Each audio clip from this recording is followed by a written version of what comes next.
अज फिर तुहाडे लई हफ्तेवारी प्रोग्राम सोच दा सफ़र लैके हाजिर हाँ।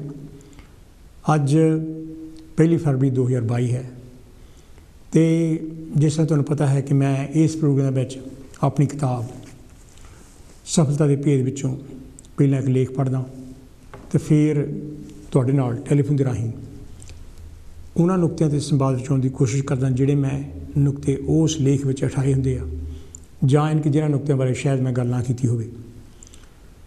मैं सारे कॉलर्स का हुण तो ही बहुत ज़्यादा धन्नवादी हाँ जिहड़े मेरे इस प्रोग्राम में शमूलीयत करते हैं, हिस्सा पाते हैं तो इस प्रोग्राम नूं वधिया बनाउण की कोशिश करते हैं।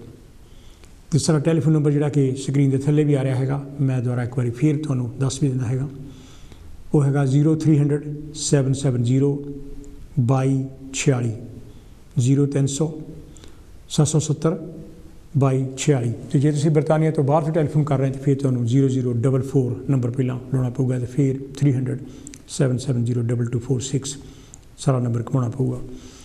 तुसीं हुण तो ही टैलीफोन कॉल जिहड़ियां अपनियां लाइन अप कर लो, क्योंकि कई बार इस तरह हुंदा कि टैलीफोन कॉल्स बहुत हुंदियां ते मैं टाइम नहीं दे सकदा तो मैनूं फिर गिल्टी फील हुंदा हैगा। ये जिहड़ा अज मैं तुहाडे लई लेख लैके आया, जिहो जिहा मैं लेख तुहानूं पता अपनी किताबां विच लिखदा, वो तुहाडे नाल मेरे नाल ते आम लोकां नाल संबंधित हुंदे आ, जिहड़े साइकोलॉजी नाल कंसर्नड है, जिहड़े मनोविग्यान नाल कंसर्न हैगे आ, जिहड़ी अपनी रोज़मर्रा की जिंदगी नाल कंसर्नड हुंदे आ। ते अज भी इहो जिहा एक मैं लेख तुहाडे नाल साझा करना चाहुंदा। जे तो मेरा ख्याल कोई इंसान मेरा ख्याल अनभिज नहीं रह सकदा। तो यह है मानसिक दबाव, जिन्हों आपां अंग्रेजी में मैंटल प्रैशर कहने आ, जां उहनूं टेंशन कह सकते हैं, जां उहनूं आपां स्ट्रैस कह सकते हैं।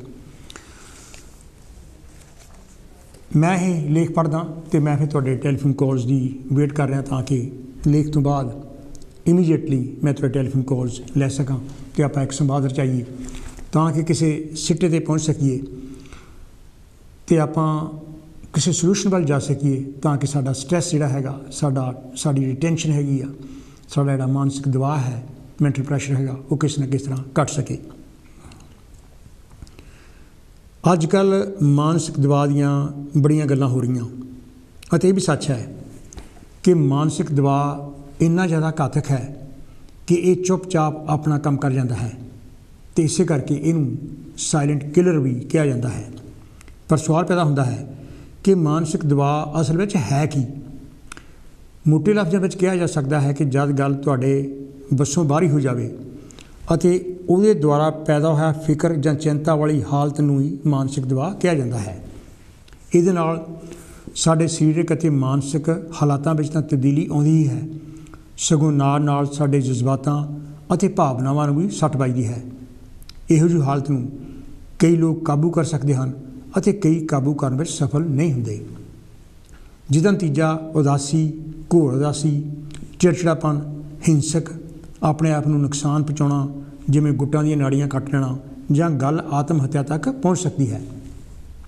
मानसिक दबाव साडे शरीर विचले रसायणां नूं बदल दिंदा है, जिस नाल कई लोग सुस्त बन जाते हैं, किसी भी काम विच दिलचस्पी घट जाती है, खाना बंद कर देना जां ज़्यादा खाण लग पैना अते अपनी सरीरक सफाई अते कपड़िਆਂ का ख्याल ना रखना, नींद का ना आना, सिर दर्द, पिठ दर्द, चमड़ी उत्ते जख्म हो जाने अते शरीर के अंदर जख्म हो जाने। बहुत देर मानसिक दबाव हेठ रहण नाल खून का दबाव बढ़ जाता है, दिल दी कई बीमारियां लग जांदियां हन अते पाचन क्रिया विच गड़बड़ हो जाती है। हुण अगर असीं मानसिक दबाव के लक्षणां नूं 3 खानिਆਂ विच वंड के देखीए तो वो इस तरह होणगे। नंबर 1 मानसिक लक्षण, टैक के ध्यान ना लगना अते ये गल किसी भी चीज़ पर लागू हो सकती है। चिड़चिड़ापन अते ब्लैथी मौसम वांग झट मूड बदल जाना, यानी 1 मिनट में खुश, दूजे मिनट में गुस्से में उबलण लग पैना, खतरे का डर महसूस करना अते मन में शंका पैदा कर लेना कि मेरा काम खराब हो जाना है।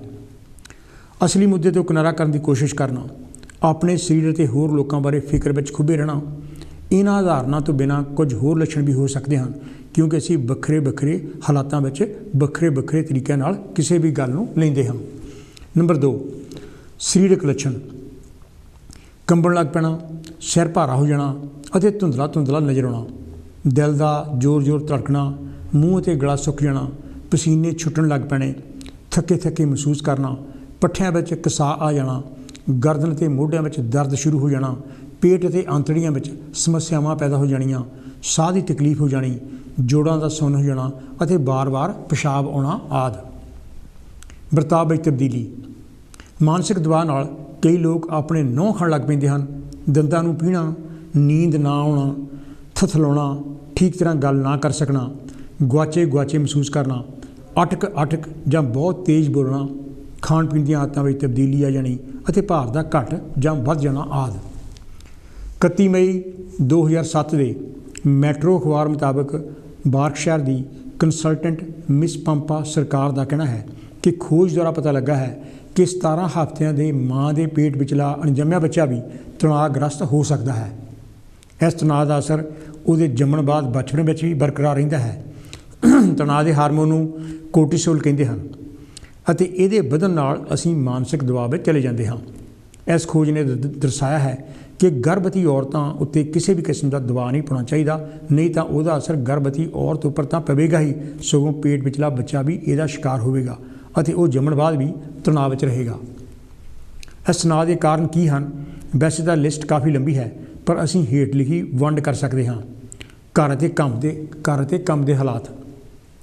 ਜਿਵੇਂ ਅਸੀਂ ਕੰਮ ਕਰਦੇ ਹਾਂ ਉੱਥੇ ਤਣਾਅ ਸਾਨੂੰ ਕਈ ਤਰੀਕੇ ਨਾਲ ਘੇਰਦਾ ਹੈ, ਜਿਵੇਂ ਕੰਮ ਕਰਨ ਵਾਲੀ ਥਾਂ ਦਾ ਸੌੜਿਆ ਹੋਣਾ, ਬਹੁਤ ਜ਼ਿਆਦਾ ਰੌਲਾ ਪੈਂਦਾ ਹੋਣਾ, ਬਹੁਤ ਜ਼ਿਆਦਾ ਗਰਮੀ ਜਾਂ ਠੰਡ ਹੋਣਾ, ਦੁਰਘਟਨਾਵਾਂ ਹੋਣ ਦੇ ਜ਼ਿਆਦਾ ਮੌਕੇ ਹੋਣੇ, ਇਕੱਲਤਾ, ਕਾਫੀ ਲੰਬੇ ਸਮੇਂ ਤੱਕ ਹਰ ਰੋਜ਼ ਕੰਮ ਕਰਨਾ, ਕੰਮ 'ਤੇ ਪਹੁੰਚਣ ਲਈ ਕਾਫੀ ਲੰਬਾ ਸਮਾਂ ਖਰਚ ਹੋਣਾ, ਕੰਮ ਉੱਤੇ ਵਰਤੇ ਜਾਣ ਵਾਲੇ ਸੰਦ ਬਹੁਤ ਪੁਰਾਣੇ ਹੋਣੇ ਜਿਨ੍ਹਾਂ ਨਾਲ ਤਸੱਲੀ ਬਖਸ਼ ਕੰਮ ਨਾ ਹੋ ਸਕਣਾ, ਕੰਮ ਕਰਦਿਆਂ ਸਰੀਰਕ ਤਕਲੀਫ ਹੋਣੀ, ਰੋਸ਼ਨੀ ਦੀ ਘਾਟ, ਵਿੱਚੋਂ ਬਾਹਰ ਕੰਮ ਕਰਨਾ, ਕੰਮ ਦੀ ਘਾਟ, ਨਿੱਕੀ ਨਿੱਕੀ ਗੱਲ ਪੁੱਛ ਕੇ ਕਰਨਾ, ਕੰਮ ਮਨਪਸੰਦ ਵਾਲਾ ਨਾ ਹੋਣਾ, ਹਰ ਵਕਤ ਗੁੱਸੇਖੋਰ ਲੋਕਾਂ ਨਾਲ ਵਾਸਤਾ ਪੈਣਾ ਜਾਂ ਘੋਰ ਉਦਾਸ ਲੋਕਾਂ ਦੀਆਂ ਸਮੱਸਿਆਵਾਂ ਸੁਲਝਾਉਣਾ, ਬੱਚਿਆਂ, ਔਰਤਾਂ, ਬਜ਼ੁਰਗਾਂ ਅਤੇ ਆਮ ਲੋਕਾਂ ਨਾਲ ਹੋ ਰਹੀਆਂ ਬਦਸਲੂਕੀਆਂ ਨਾਲ ਹਰ ਵੇਲੇ ਵਾਹ ਪੈਣਾ,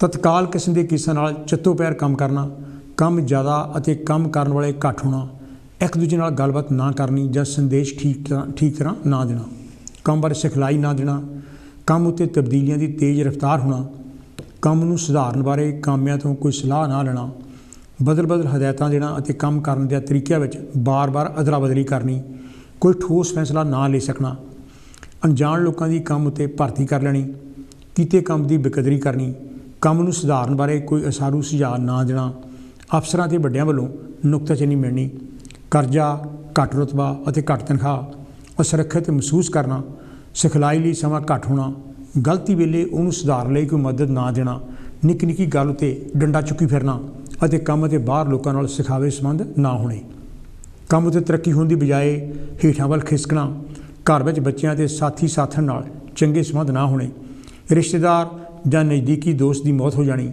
ਇੱਕ ਥਾਂ ਤੋਂ ਦੂਜੀ ਥਾਂ ਘਰ ਬਦਲਣਾ, ਤਲਾਕ ਆਦਿ ਇਹੋ ਜਿਹੇ ਵਰਤਾਰੇ ਹਨ ਜਿਨ੍ਹਾਂ ਨਾਲ ਮਾਨਸਿਕ ਦਬਾਅ ਵੱਧਦਾ ਹੈ ਅਤੇ ਅਸੀਂ ਬੁਝੇ ਮਹਿਸੂਸ ਕਰਦੇ ਹਾਂ। ਸਮਾਜਿਕ ਵਰਤਾਰੇ। ਜਾਤ ਪਾਤ ਦੀ ਹੀਣਤਾ, ਔਰਤਾਂ, ਬਜ਼ੁਰਗਾਂ ਅਤੇ ਬੱਚਿਆਂ ਨਾਲ ਹੁੰਦਾ ਸਮਾਜਿਕ ਵਿਤਕਰਾ ਵੀ ਮਾਨਸਿਕ ਦਬਾਅ ਵਧਾਉਣ ਵਿੱਚ ਸਹਾਇਤਾ ਕਰਦਾ ਹੈ। ਅਪਾਹਜ ਲੋਕਾਂ ਨਾਲ ਹੁੰਦੇ ਵਿਤਕਰੇ ਅਤੇ ਸਮਾਜਿਕ ਮਾਪਦੰਡ ਵੀ ਇਸੇ ਘੇਰੇ ਵਿੱਚ ਆਉਂਦੇ ਹਨ ਅਤੇ ਇਹ ਗੱਲ ਉਹਨਾਂ ਲੋਕਾਂ 'ਤੇ ਵੀ ਟੁੱਕਦੀ ਹੈ ਜੋ ਸਮਲਿੰਗ ਜਾਂ ਹੋਰ ਕਾਮਕ ਤਬਦੀਲੀ ਦੇ ਧਾਰਨੀ ਹੁੰਦੇ ਹਨ। ਸਮਾਜਿਕ ਵਰਤਾਰਿਆਂ ਦੇ ਬਹੁਤੇ ਸਮਾਜਿਕ ਅਸੂਲ ਪੈਸੇ ਵਾਲਿਆਂ ਅਤੇ ਰਾਜਨੀਤਿਕ ਤਾਕਤ ਵਾਲੇ ਲੋਕਾਂ ਦੁਆਰਾ ਬਣਾਏ ਹੁੰਦੇ ਹਨ ਤਾਂ ਕਿ ਬਾਕੀਆਂ ਨੂੰ ਕਾਬੂ ਵਿੱਚ ਰੱਖਿਆ ਜਾ ਸਕੇ। ਲੋਕਾਂ ਨੂੰ ਵੰਡਣ ਅਤੇ ਕਾਬੂ ਕਰਨ ਵਿੱਚ ਧਰਮ ਵੀ ਵੱਡਾ ਰੋਲ ਅਦਾ ਕਰਦਾ ਹੈ ਅਤੇ ਧਾਰਮਿਕ ਕਿਤਾਬਾਂ ਇਹਨਾਂ ਵਿਤਕਰੇ ਭਰੇ ਅਸੂਲਾਂ ਉੱਤੇ ਪੱਕੀ ਮੋਹਰ ਲਾਉਂਦੀਆਂ ਹਨ। ਹਜ਼ਾਰਾਂ ਵਰ੍ਹਿਆਂ ਤੋਂ ਪੱਕੀਆਂ ਪਈਆਂ ਲੀਹਾਂ ਨੂੰ ਮਿਟਾਉਣ ਲਈ ਜਦੋਜਹਿਦ ਕੀਤੀ ਜਾਂਦੀ ਹੈ ਤਾਂ ਇਹਦੇ ਨਾਲ ਤਣਾਅ ਵੱਧਦਾ ਹੈ। ਬਹੁਤੇ ਲੋਕ ਇਹਨਾਂ ਘਟੀਆ ਵਰਤਾਰਿਆਂ ਨੂੰ ਆਪਣੀ ਹੋਣੀ ਮੰਨ ਕੇ ਚੁੱਪਚਾਪ ਜ਼ੁਲਮ ਕਬੂਲਦੇ ਰਹਿੰਦੇ ਹਨ। ਤਿਣਕੇ ਦੇ ਸਹਾਰੇ ਵਾਂਗ ਜਦੋਂ ਬਾਬਿਆਂ ਸਾਧਾਂ ਦੇ ਚਰਨੀ ਜਾ ਲੱਗਦੇ ਹਨ ਅਤੇ ਜ਼ਿਆਦਾ ਗੁੰਝਲਾਂ ਵਿੱਚ ਫਸ ਜਾਂਦੇ ਹਨ ਜਿਸ ਨਾਲ ਮਾਨਸਿਕ ਦਬਾਅ ਘਟਣ ਦੀ ਬਜਾਏ ਵਧਣ ਲੱਗਦਾ ਹੈ। ਇਹ ਪੇਚੀਦਾ ਮਸਲਾ ਬਹੁਤੇ ਲੋਕਾਂ ਦੀ ਜ਼ਿੰਦਗੀ ਨਾਲ ਪਹੁੰਚ ਅਤਰਕਸ਼ੀਲ ਹੋਣ ਕਰਕੇ ਹੋਰ ਵਿਗੜ ਜਾਂਦਾ ਹੈ ਅਤੇ ਉਹ ਇਸ ਘੁੰਮਣ ਘੇਰੀ ਵਿੱਚ ਸਾਰੀ ਜ਼ਿੰਦਗੀ ਬਤੀਤ ਕਰ ਦਿੰਦੇ ਹਨ। ਝੁੱਗਾ ਚੋੜ ਕਰਾ ਕੇ ਅਤੇ ਕਰਜ਼ੇ ਹੇਠ ਦੱਬ ਕੇ ਮਾਨਸਿਕ ਤਣਾਅ ਆਤਮ ਹੱਤਿਆ ਤੱਕ ਲੈ ਜਾਂਦਾ ਹੈ। ਤਣਾਅ ਵਿੱਚ ਰਹਿਣ ਵਾਲੇ ਲੋਕਾਂ ਨੂੰ ਇਸੇ ਕਰਕੇ ਸਿਹਤ ਦੀਆਂ ਜ਼ਿਆਦਾ ਸਮੱਸਿਆਵਾਂ ਹੁੰਦੀਆਂ ਹਨ ਜਿਵੇਂ ਠੰਡ ਦਾ ਲੱਗ ਜਾਣਾ, ਫਲੂ ਹੋ ਜਾਣਾ, ਅਨੀਂਦਰਾ, ਪੇਟ ਅਤੇ ਦਿਲ ਦੀਆਂ ਬਿਮਾਰੀਆਂ, ਚਮੜੀ ਦਾ ਥਾਂ ਤੋਂ ਉੱਠ ਜਾਣਾ ਆਦਿ। ਮਾਨਸਿਕ ਦਬਾਅ ਦੇ ਹੋਰ ਵੀ ਕਈ ਕਾਰਨ ਹੋ ਸਕਦੇ ਹਨ, ਕਿਉਂਕਿ ਇਹ ਸਾਡੀ ਸ਼ਖਸੀਅਤ ਉੱਤੇ ਵੀ ਨਿਰਭਰ ਕਰਦਾ ਹੈ ਕਿ ਅਸੀਂ ਕਿਵੇਂ ਵਰਤਾਵ ਕਰਦੇ ਹਾਂ ਅਤੇ ਲੋਕਾਂ ਦੇ ਵਰਤਾਵ ਦਾ ਕੀ ਮੋੜਵਾਂ ਜਵਾਬ ਦਿੰਦੇ ਹਾਂ, ਜਿਹਨੂੰ ਅੰਗਰੇਜ਼ੀ ਵਿੱਚ ਰਿਸਪੌਂਡ ਕਹਿੰਦੇ ਹਨ ਜਾਂ ਰਿਸਪੌਂਸ ਦੇਣਾ। ਇਸੇ ਕਰਕੇ ਮਨੋਵਿਗਿਆਨਕ ਮੰਨਦੇ ਹਨ ਕਿ ਜੋ ਸਾਡੀ ਜ਼ਿੰਦਗੀ ਵਿੱਚ ਹੁੰਦਾ ਹੈ, ਅਗਰ ਉਹਨੂੰ ਅਸੀਂ 10% ਦਾ ਦਰਜਾ ਦਈਏ ਤਾਂ 90% ਦਾ ਦਰਜਾ ਇਸ ਗੱਲ ਨੂੰ ਜਾਂਦਾ ਹੈ ਕਿ ਅਸੀਂ ਉਹ ਵਰਤਾਰੇ ਦਾ ਮੋੜਵਾਂ ਜਵਾਬ ਕੀ ਦਿੰਦੇ ਹਾਂ। ਇਹ ਗੱਲ ਇਸ ਕਰਕੇ ਵੀ ਜ਼ਰੂਰੀ ਹੈ ਕਿ ਬੀਤ ਚੁੱਕਾ ਸਮਾਂ, ਘਟਨਾਵਾਂ ਸਾਡੇ ਵੱਸ ਵਿੱਚ ਨਹੀਂ, ਕੱਲ੍ਹ ਨੂੰ ਕੀ ਹੋਣਾ ਉਹ ਵੀ ਸਾਨੂੰ ਪਤਾ ਨਹੀਂ ਹੈ, ਅਤੇ ਨਾ ਹੀ ਅਸੀਂ ਇਸ ਗੱਲ ਨੂੰ ਕਾਬੂ ਕਰ ਸਕਦੇ ਹਾਂ ਕਿ ਲੋਕ ਕਿਹੋ ਜਿਹਾ ਵਰਤਾਵ ਕਰਨਗੇ। ਹੋਣੀ ਨੂੰ ਵੀ ਅਸੀਂ ਨਹੀਂ ਟਾਲ ਸਕਦੇ। ਸਿਰਫ ਇੱਕ ਚੀਜ਼ ਹੀ ਸਾਡੇ ਵੱਸ ਵਿੱਚ ਰਹਿ ਜਾਂਦੀ ਹੈ ਕਿ ਅਸੀਂ ਕਿਸੇ ਵੀ ਘਟਨਾ, ਗੱਲ ਬਾਰੇ ਕਿਵੇਂ ਵਰਤਾਅ ਕਰੀਏ। ਇਹਨੂੰ ਅੰਗਰੇਜ਼ੀ ਵਿੱਚ ਐਟੀਟਿਊਡ ਕਹਿੰਦੇ ਹਨ, ਅਤੇ ਇਹ ਸਾਡੀ ਪੜ੍ਹਾਈ, ਅਤੀਤ, ਪੈਸੇ, ਕਾਮਯਾਬੀਆਂ, ਅਸਫਲਤਾਵਾਂ, ਹਾਲਾਤਾਂ, ਹੋਰ ਲੋਕੀ ਕੀ ਕਹਿੰਦੇ ਹਨ, ਸੋਚਦੇ ਹਨ ਜਾਂ ਕਰਦੇ ਹਨ, ਸਾਡੀ ਦਿੱਖ ਅਤੇ ਹੋਰ ਗੁਣਾਂ ਨਾਲੋਂ ਵੀ ਜ਼ਿਆਦਾ ਮਹੱਤਵਪੂਰਨ ਹੈ। ਇਹ ਵਰਤਾਵ, ਐਟੀਟਿਊਡ ਕਿਸੇ ਵੀ ਘਰ, ਕੰਪਨੀ ਅਤੇ ਸੰਸਥਾ ਨੂੰ ਤੋੜ ਵੀ ਸਕਦਾ ਹੈ ਅਤੇ ਬਣਾ ਵੀ ਸਕਦਾ ਹੈ।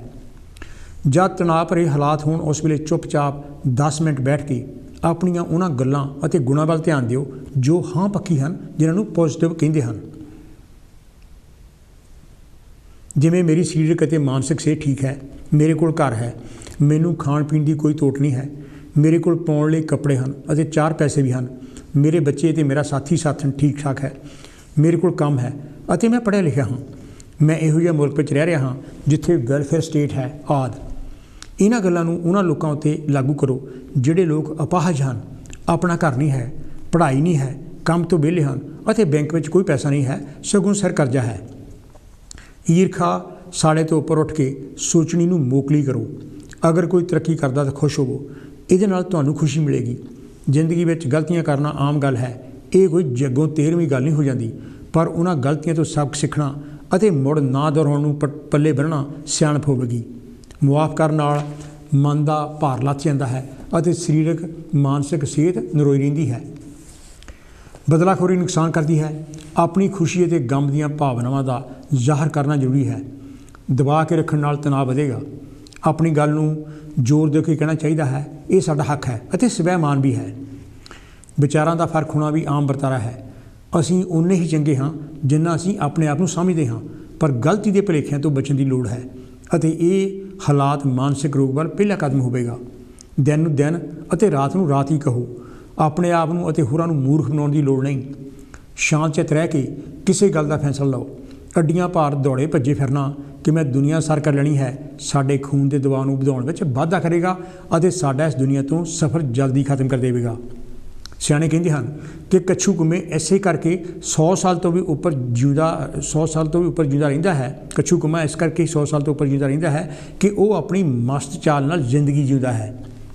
ਇਹ ਵੀ ਦੇਖਿਆ ਗਿਆ ਹੈ ਕਿ ਤੇਜ਼ ਤਰਾਰ ਸੁਭਾਅ ਵਾਲੇ ਪੰਛੀ, ਜਾਨਵਰ ਅਤੇ ਇਨਸਾਨ ਸਾਡੇ ਤੋਂ ਜਲਦੀ ਵਿਛੜ ਜਾਂਦੇ ਹਨ। ਫਿਕਰ ਕਰਨ ਲਈ ਸਮਾਂ ਨਿਯਤ ਕੀਤਾ ਜਾ ਸਕਦਾ ਹੈ ਕਿ ਇਸ ਬਾਰੇ ਮੈਂ ਉਸ ਵੇਲੇ ਸੋਚਾਂਗਾ ਜਦ ਮੈਂ ਸੈਰ ਕਰਨ ਜਾਂਦਾ ਹਾਂ ਜਾਂ ਜਦ ਮੈਂ ਕਸਰਤ ਕਰਨ ਜਿਮ ਵਿੱਚ ਜਾਵਾਂਗਾ। ਗੱਲ ਕਸਰਤ ਦੀ ਚੱਲੀ ਹੈ ਤਾਂ ਇਹ ਵੀ ਦੇਖਿਆ ਗਿਆ ਹੈ ਕਿ ਕਸਰਤ ਅਗਰ ਲਗਾਤਾਰ ਕੀਤੀ ਜਾਵੇ ਤਾਂ ਇਹਦੇ ਨਾਲ ਸਾਡਾ ਤਣਾਅ ਤਾਂ ਘਟਦਾ ਹੀ ਹੈ, ਸਗੋਂ ਸਰੀਰ ਵੀ ਰਿਸ਼ਟ ਪੁਸ਼ਟ ਰਹਿੰਦਾ ਹੈ, ਕਈ ਬਿਮਾਰੀਆਂ ਤੋਂ ਬਚਾ ਰਹਿੰਦਾ ਹੈ। ਕਸਰਤ ਦੇ ਨਾਲ ਨਾਲ ਨਰੋਈ ਖੁਰਾਕ ਖਾਣੀ ਵੀ ਜ਼ਰੂਰੀ ਹੈ, ਜਿਹਦੇ ਵਿੱਚ ਹੋਲਮੀਲ ਬ੍ਰੈਡ, ਆਟਾ, ਦਾਲਾਂ, ਸਬਜ਼ੀਆਂ, ਫਲ ਅਤੇ ਘੱਟ ਚਰਬੀ ਵਾਲਾ ਮਾਸ ਹੁੰਦਾ ਹੈ। ਪੋਲੀਸੈਚੂਰੇਟਸ ਤੇਲ, ਘਿਓ, ਜ਼ਿਆਦਾ ਲੂਣ ਅਤੇ ਤਲੀਆਂ ਵਸਤਾਂ ਸਾਡਾ ਚੱਕਾ ਜਾਮ ਕਰ ਸਕਦੀਆਂ ਹਨ ਅਤੇ ਤਣਾਅ ਨੂੰ ਵਧਾਉਣ ਵਿੱਚ ਮਦਦ ਕਰਦੀਆਂ ਹਨ। ਆਪਣੇ ਫਿਕਰਾਂ ਨੂੰ ਕਾਗਜ਼ 'ਤੇ ਲਿਖੋ ਕਿ ਕਿਹੜੀਆਂ ਗੱਲਾਂ ਮੈਨੂੰ ਦੁਖੀ ਕਰ ਰਹੀਆਂ ਹਨ ਅਤੇ ਅਸੀਂ ਹੈਰਾਨ ਹੋਵਾਂਗੇ। ਇਸ ਤਰ੍ਹਾਂ ਕਰਨ ਨਾਲ ਕਈ ਸਮੱਸਿਆਵਾਂ ਆਪਣੇ ਆਪ ਹੱਲ ਹੋ ਜਾਣਗੀਆਂ। ਇਹਦੇ ਨਾਲ ਹੀ ਇਹ ਵੀ ਸੋਚੋ ਕਿ ਜ਼ਿਆਦਾ ਤੋਂ ਜ਼ਿਆਦਾ ਨੁਕਸਾਨ ਕੀ ਹੋ ਸਕਦਾ ਹੈ।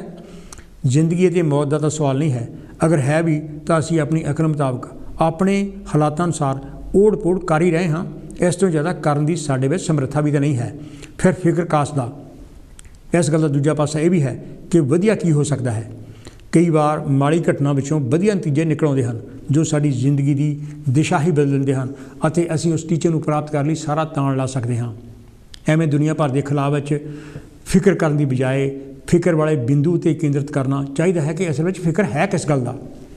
ਉਸ ਫਿਕਰ ਵਾਲੇ ਵਿਸ਼ੇ ਵਸਤੂ 'ਤੇ ਖੋਜ ਕਰਨ ਨਾਲ ਸਾਨੂੰ ਹੱਲ ਵੀ ਮਿਲ ਸਕਦਾ ਹੈ ਅਤੇ ਇਸੇ ਕਰਕੇ ਇਹ ਵੀ ਕਹਿੰਦੇ ਹਨ ਕਿ ਆਪਣੇ ਫਿਕਰਾਂ ਨੂੰ ਸੁਹਿਰਦ ਦੋਸਤਾਂ ਨਾਲ ਸਾਂਝਾ ਕੀਤਿਆਂ ਫਿਕਰ ਅੱਧੇ ਹੋ ਜਾਂਦੇ ਹਨ।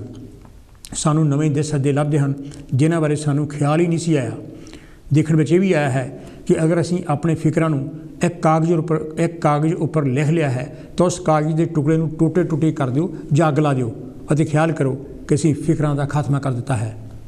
ਮਹਾਨ ਲੋਕਾਂ ਦੀਆਂ ਜੀਵਨੀਆਂ, ਚੰਗੀਆਂ ਫਿਲਮਾਂ, ਨਾਵਲ, ਕਹਾਣੀਆਂ, ਲੇਖ ਸਾਨੂੰ ਇਹਨਾਂ ਚਿੰਤਾਵਾਂ ਤੋਂ ਦੂਰ ਭਜਾਉਣ ਵਿੱਚ ਸਦਾ ਸਾਡੀ ਮਦਦ ਕਰਦੇ ਹਨ। ਬੱਚਿਆਂ ਨਾਲ ਖੇਡਣਾ, ਉਹਨਾਂ ਦੀ ਮਾਸੂਮੀਅਤ ਨੂੰ ਸਰਾਹੁਣਾ, ਜਾਨਵਰਾਂ ਅਤੇ ਪੰਛੀਆਂ ਨੂੰ ਅਠਖੇਲੀਆਂ ਕਰਦੇ ਦੇਖਣਾ ਫਿਕਰਗ੍ਰਸਤ ਮਨਾਂ ਨੂੰ ਕੋਹਾਂ ਦੂਰ ਲੈ ਜਾਂਦਾ ਹੈ। ਮਨ ਦੀ ਹੂਕ ਵਾਲਾ ਗੁੜਚ ਹੋਇਆ ਸੰਗੀਤ ਸਾਨੂੰ ਕਿਸੇ ਹੋਰ ਹੀ ਦੁਨੀਆ ਦੇ ਮਸਤੀ ਆਲਮ ਦੀਆਂ ਤਾਰੀਆਂ ਲਵਾ ਦਿੰਦਾ ਹੈ। ਅਗਰ ਅਸੀਂ ਕੋਈ ਫਿਕਰ ਵਾਲੀ ਡਾਇਰੀ ਰੱਖੀ ਹੋਈ ਹੈ ਤਾਂ ਦੇਖਾਂਗੇ ਕਿ ਜਿਹੜੀਆਂ ਗੱਲਾਂ ਕਈ ਵਰ੍ਹੇ ਪਹਿਲਾਂ ਸਾਡਾ ਜੀਵਣਾ ਦੁੱਭਰ ਕੀਤਾ ਹੋਇਆ ਸੀ, ਉਹ ਕਾਲੇ ਬੱਦਲ ਹਵਾ ਦੇ ਬੁੱਲਿਆਂ ਨਾਲ ਚੁਰੋਕੇ ਉੱਡ ਗਏ ਸਨ। ਉਹਨਾਂ 'ਤੇ ਚੀਟੇ ਮਾਰ ਕੇ ਜ਼ਿੰਦਗੀ ਗਾਂਹ ਨੂੰ ਪਲਾਂਘਾ ਪੁੱਟਦੀ ਬੜਾ ਲੰਬਾ ਸਫ਼ਰ ਤੈਅ ਕਰ ਲਿਆ ਹੈ। ਪਰ ਹੁਣ ਵਾਲੇ ਫਿਕਰ ਦਾ ਵੀ ਤਾਂ ਇਹੀ ਹਾਲ ਹੋਣਾ ਹੈ। ਫਿਕਰ ਜ਼ਿੰਦਗੀ ਦੀ ਧੂੜ ਦੇ ਕਿਣਕਿਆਂ ਦੇ ਬਰਾਬਰ ਹੈ ਜੋ ਗਾਹੇ ਬਗਾਹੇ ਜ਼ਿੰਦਗੀ ਦੇ ਬਸਤਰਾਂ ਨੂੰ ਮੈਲਾ ਕਰਨ ਦੀ ਕੋਸ਼ਿਸ਼ ਕਰਦੇ ਹਨ। ਅਗਰ ਅਸੀਂ ਇਹਨਾਂ ਧੂੜ ਭਰੇ ਪੁਰਜਿਆਂ ਨੂੰ ਛੱਡਦੇ ਰਹੀਏ ਤਾਂ ਇਹ ਤੰਦ ਮੈਲ ਦਾ ਰੂਪ ਧਾਰਨ ਕਰਕੇ ਸਾਡਾ ਸਰੀਰਕ, ਮਾਨਸਿਕ ਅਤੇ ਸਮਾਜਿਕ ਨੁਕਸਾਨ ਨਹੀਂ ਕਰ ਸਕਦੇ। ਖੁੱਲ੍ਹੀ ਸ਼ੁੱਧ ਹਵਾ ਅਤੇ ਚਮਕਦੀ ਧੁੱਪ ਸਾਡੇ ਮਨ ਦੇ ਸੰਗੀਤ ਦੀਆਂ ਧੁਨਾਂ ਦਾ ਰਾਗ ਛੇੜਦੀ ਹੈ ਅਤੇ ਅਸੀਂ ਕੁਦਰਤ ਰਾਣੀ ਦੀਆਂ ਨਿਆਮਤਾਂ ਨਾਲ ਝੂਮ ਉੱਠਦੇ ਹਾਂ। ਬਸ ਫਿਰ ਉਸ ਕੰਮ ਵਿੱਚ ਇਕਾਗਰ ਚਿੱਤ ਹੋ ਕੇ ਖੁੱਭ ਜਾਓ ਜੋ ਤੁਹਾਨੂੰ ਕਰ ਗੁਜ਼ਰ ਲਈ ਹੱਲਾਸ਼ੇਰੀ ਦਿੰਦਾ ਹੈ। ਅਸੀਂ ਹੈਰਾਨ ਹੋਵਾਂਗੇ ਕਿ ਮਿੱਥਿਆ ਟੀਚਾ ਸਾਡੇ ਵੱਲ ਚੁੰਬਕ ਵਾਂਗ ਖਿੱਚਿਆ ਤੁਰਿਆ ਆਵੇਗਾ ਅਤੇ ਸਫਲਤਾ ਦਾ ਲਾਟੂ ਜਗਮਗਾ ਉੱਠੇਗਾ। ਮਨ ਪਾਉਂਦਾ ਸੰਗੀਤ, ਇੱਕ ਚਿੱਤ ਹੋ ਕੇ ਆਰਾਮ ਕਰਨਾ, ਕੋਸੇ ਪਾਣੀ ਵਾਲੇ ਟੱਬ 'ਚ ਅੱਖਾਂ ਮੁੰਦ ਕੇ ਲੰਮੇ ਪੈ ਰਹਿਣਾ ਸਾਨੂੰ ਇੱਕ ਵੱਖਰੀ ਹੀ ਦੁਨੀਆ ਦਾ ਤਜਰਬਾ ਦਿੰਦਾ ਹੈ ਜੋ ਕਿ ਇੱਕ ਸੁਗਮ ਭਰੀ ਡੂੰਘੀ ਗੂੜੀ ਨੀਂਦ ਵਿੱਚ ਲੈ ਜਾਂਦਾ ਹੈ ਜਿੱਥੇ ਫਿਕਰ ਉੱਡ ਪੜ ਜਾਂਦੇ ਹਨ। ਸਮੱਸਿਆ ਬਾਰੇ ਕੁਝ ਕਰਨਾ ਜ਼ਰੂਰੀ ਹੈ, ਨਾ ਕਿ ਹੱਥ 'ਤੇ ਹੱਥ ਧਰ ਕੇ ਬੈਠੇ ਰਹਿਣਾ।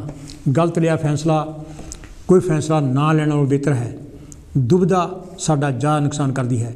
ਜ਼ਿੰਦਗੀ ਵਿੱਚ ਇੱਕਦਮ ਬਹੁਤ ਸਾਰੀਆਂ ਤਬਦੀਲੀਆਂ ਕਰਨੀਆਂ ਸਾਡਾ ਨੁਕਸਾਨ ਕਰ ਸਕਦੀਆਂ ਹਨ। ਆਤਮ ਵਿਸ਼ਵਾਸ ਸਫਲਤਾ ਦੀ ਕੁੰਜੀ ਹੈ। ਆਪਣੇ ਬਲਬੂਤੇ 'ਤੇ ਜਿਉਣਾ ਕਿਸੇ 'ਤੇ ਨਿਰਭਰਤਾ ਨਾਲੋਂ ਕਈ ਗੁਣਾ ਚੰਗਾ ਹੈ। ਬੇਗਾਨੀ ਸ਼ਹਿ 'ਤੇ ਮੁੱਛਾਂ ਬਣਾਉਣਾ ਮੂਰਖਤਾ ਹੈ। ਆਪਣੇ ਖੁਦ ਦੇ ਦੋਸਤ ਬਣੋ ਅਤੇ ਆਪਣੇ ਆਪ ਨੂੰ ਨੰਬਰ 1 ਸਮਝੋ। ਜੇ ਮੈਂ ਠੀਕ ਠਾਕ ਹਾਂ ਤਾਂ ਹੀ ਕਿਸੇ ਹੋਰ ਦੀ ਜਾਂ ਸਮਾਜ ਦੀ ਮਦਦ ਕਰ ਸਕਦਾ ਹਾਂ। ਜ਼ਿੰਦਗੀ ਸਾਡੇ ਏਜੰਡੇ ਮੁਤਾਬਕ ਨਹੀਂ ਚੱਲਦੀ। ਆਪਣੇ ਆਪ 'ਤੇ ਹੱਸਣਾ, ਪੁਰਾਣੀਆਂ ਖੁਸ਼ੀਆਂ ਨੂੰ ਬਾਰ-ਬਾਰ ਯਾਦ ਕਰਨਾ ਲੰਬੇ ਸਾਹਾਂ ਵਾਂਗ ਫਿਕਰਾਂ ਨੂੰ ਖੰਭ ਲਾ ਕੇ ਲੈ ਉੱਠਦਾ ਹੈ। ਇਸ ਤੋਂ ਬਿਨਾਂ ਹਵਾ ਵਿੱਚ ਲੰਬੇ ਸਾਹ ਲੈ ਕੇ ਅਤੇ ਪਾਣੀ 7-8 ਗਿਲਾਸ ਪੀ ਕੇ ਸਾਨੂੰ ਖੁਸ਼ੀ ਮਿਲਦੀ ਹੈ ਅਤੇ ਇਸ ਨੂੰ ਸਾਨੂੰ ਜ਼ਰੂਰ ਹੀ ਦੱਬ ਕੇ ਵਰਤਣਾ ਚਾਹੀਦਾ ਹੈ। ਇਹ ਤਾਂ ਹੈ ਜੀ ਮੇਰਾ ਲੇਖ ਜਿਹੜਾ ਮੈਂ ਤੁਹਾਡੇ ਨਾਲ ਸਾਂਝਾ ਕੀਤਾ ਮੈਂਟਲ ਪ੍ਰੈਸ਼ਰ ਬਾਰੇ। ਅਤੇ ਹੁਣ ਮੈਂ ਤੁਹਾਡੇ ਟੈਲੀਫੋਨ ਦੀ ਜਿਹੜੀ ਵੇਟ ਕਰਾਂ। ਹੈਲੋ ਜੀ, ਕੌਣ ਤੇ ਜੀ, ਕਿੱਥੋਂ ਬੋਲ ਰਿਹਾ ਜੀ? ਹੈਲੋ ਜੀ, ਕੌਣ ਤੇ ਜੀ, ਕਿੱਥੋਂ ਬੋਲ ਰਹੇ ਜੀ?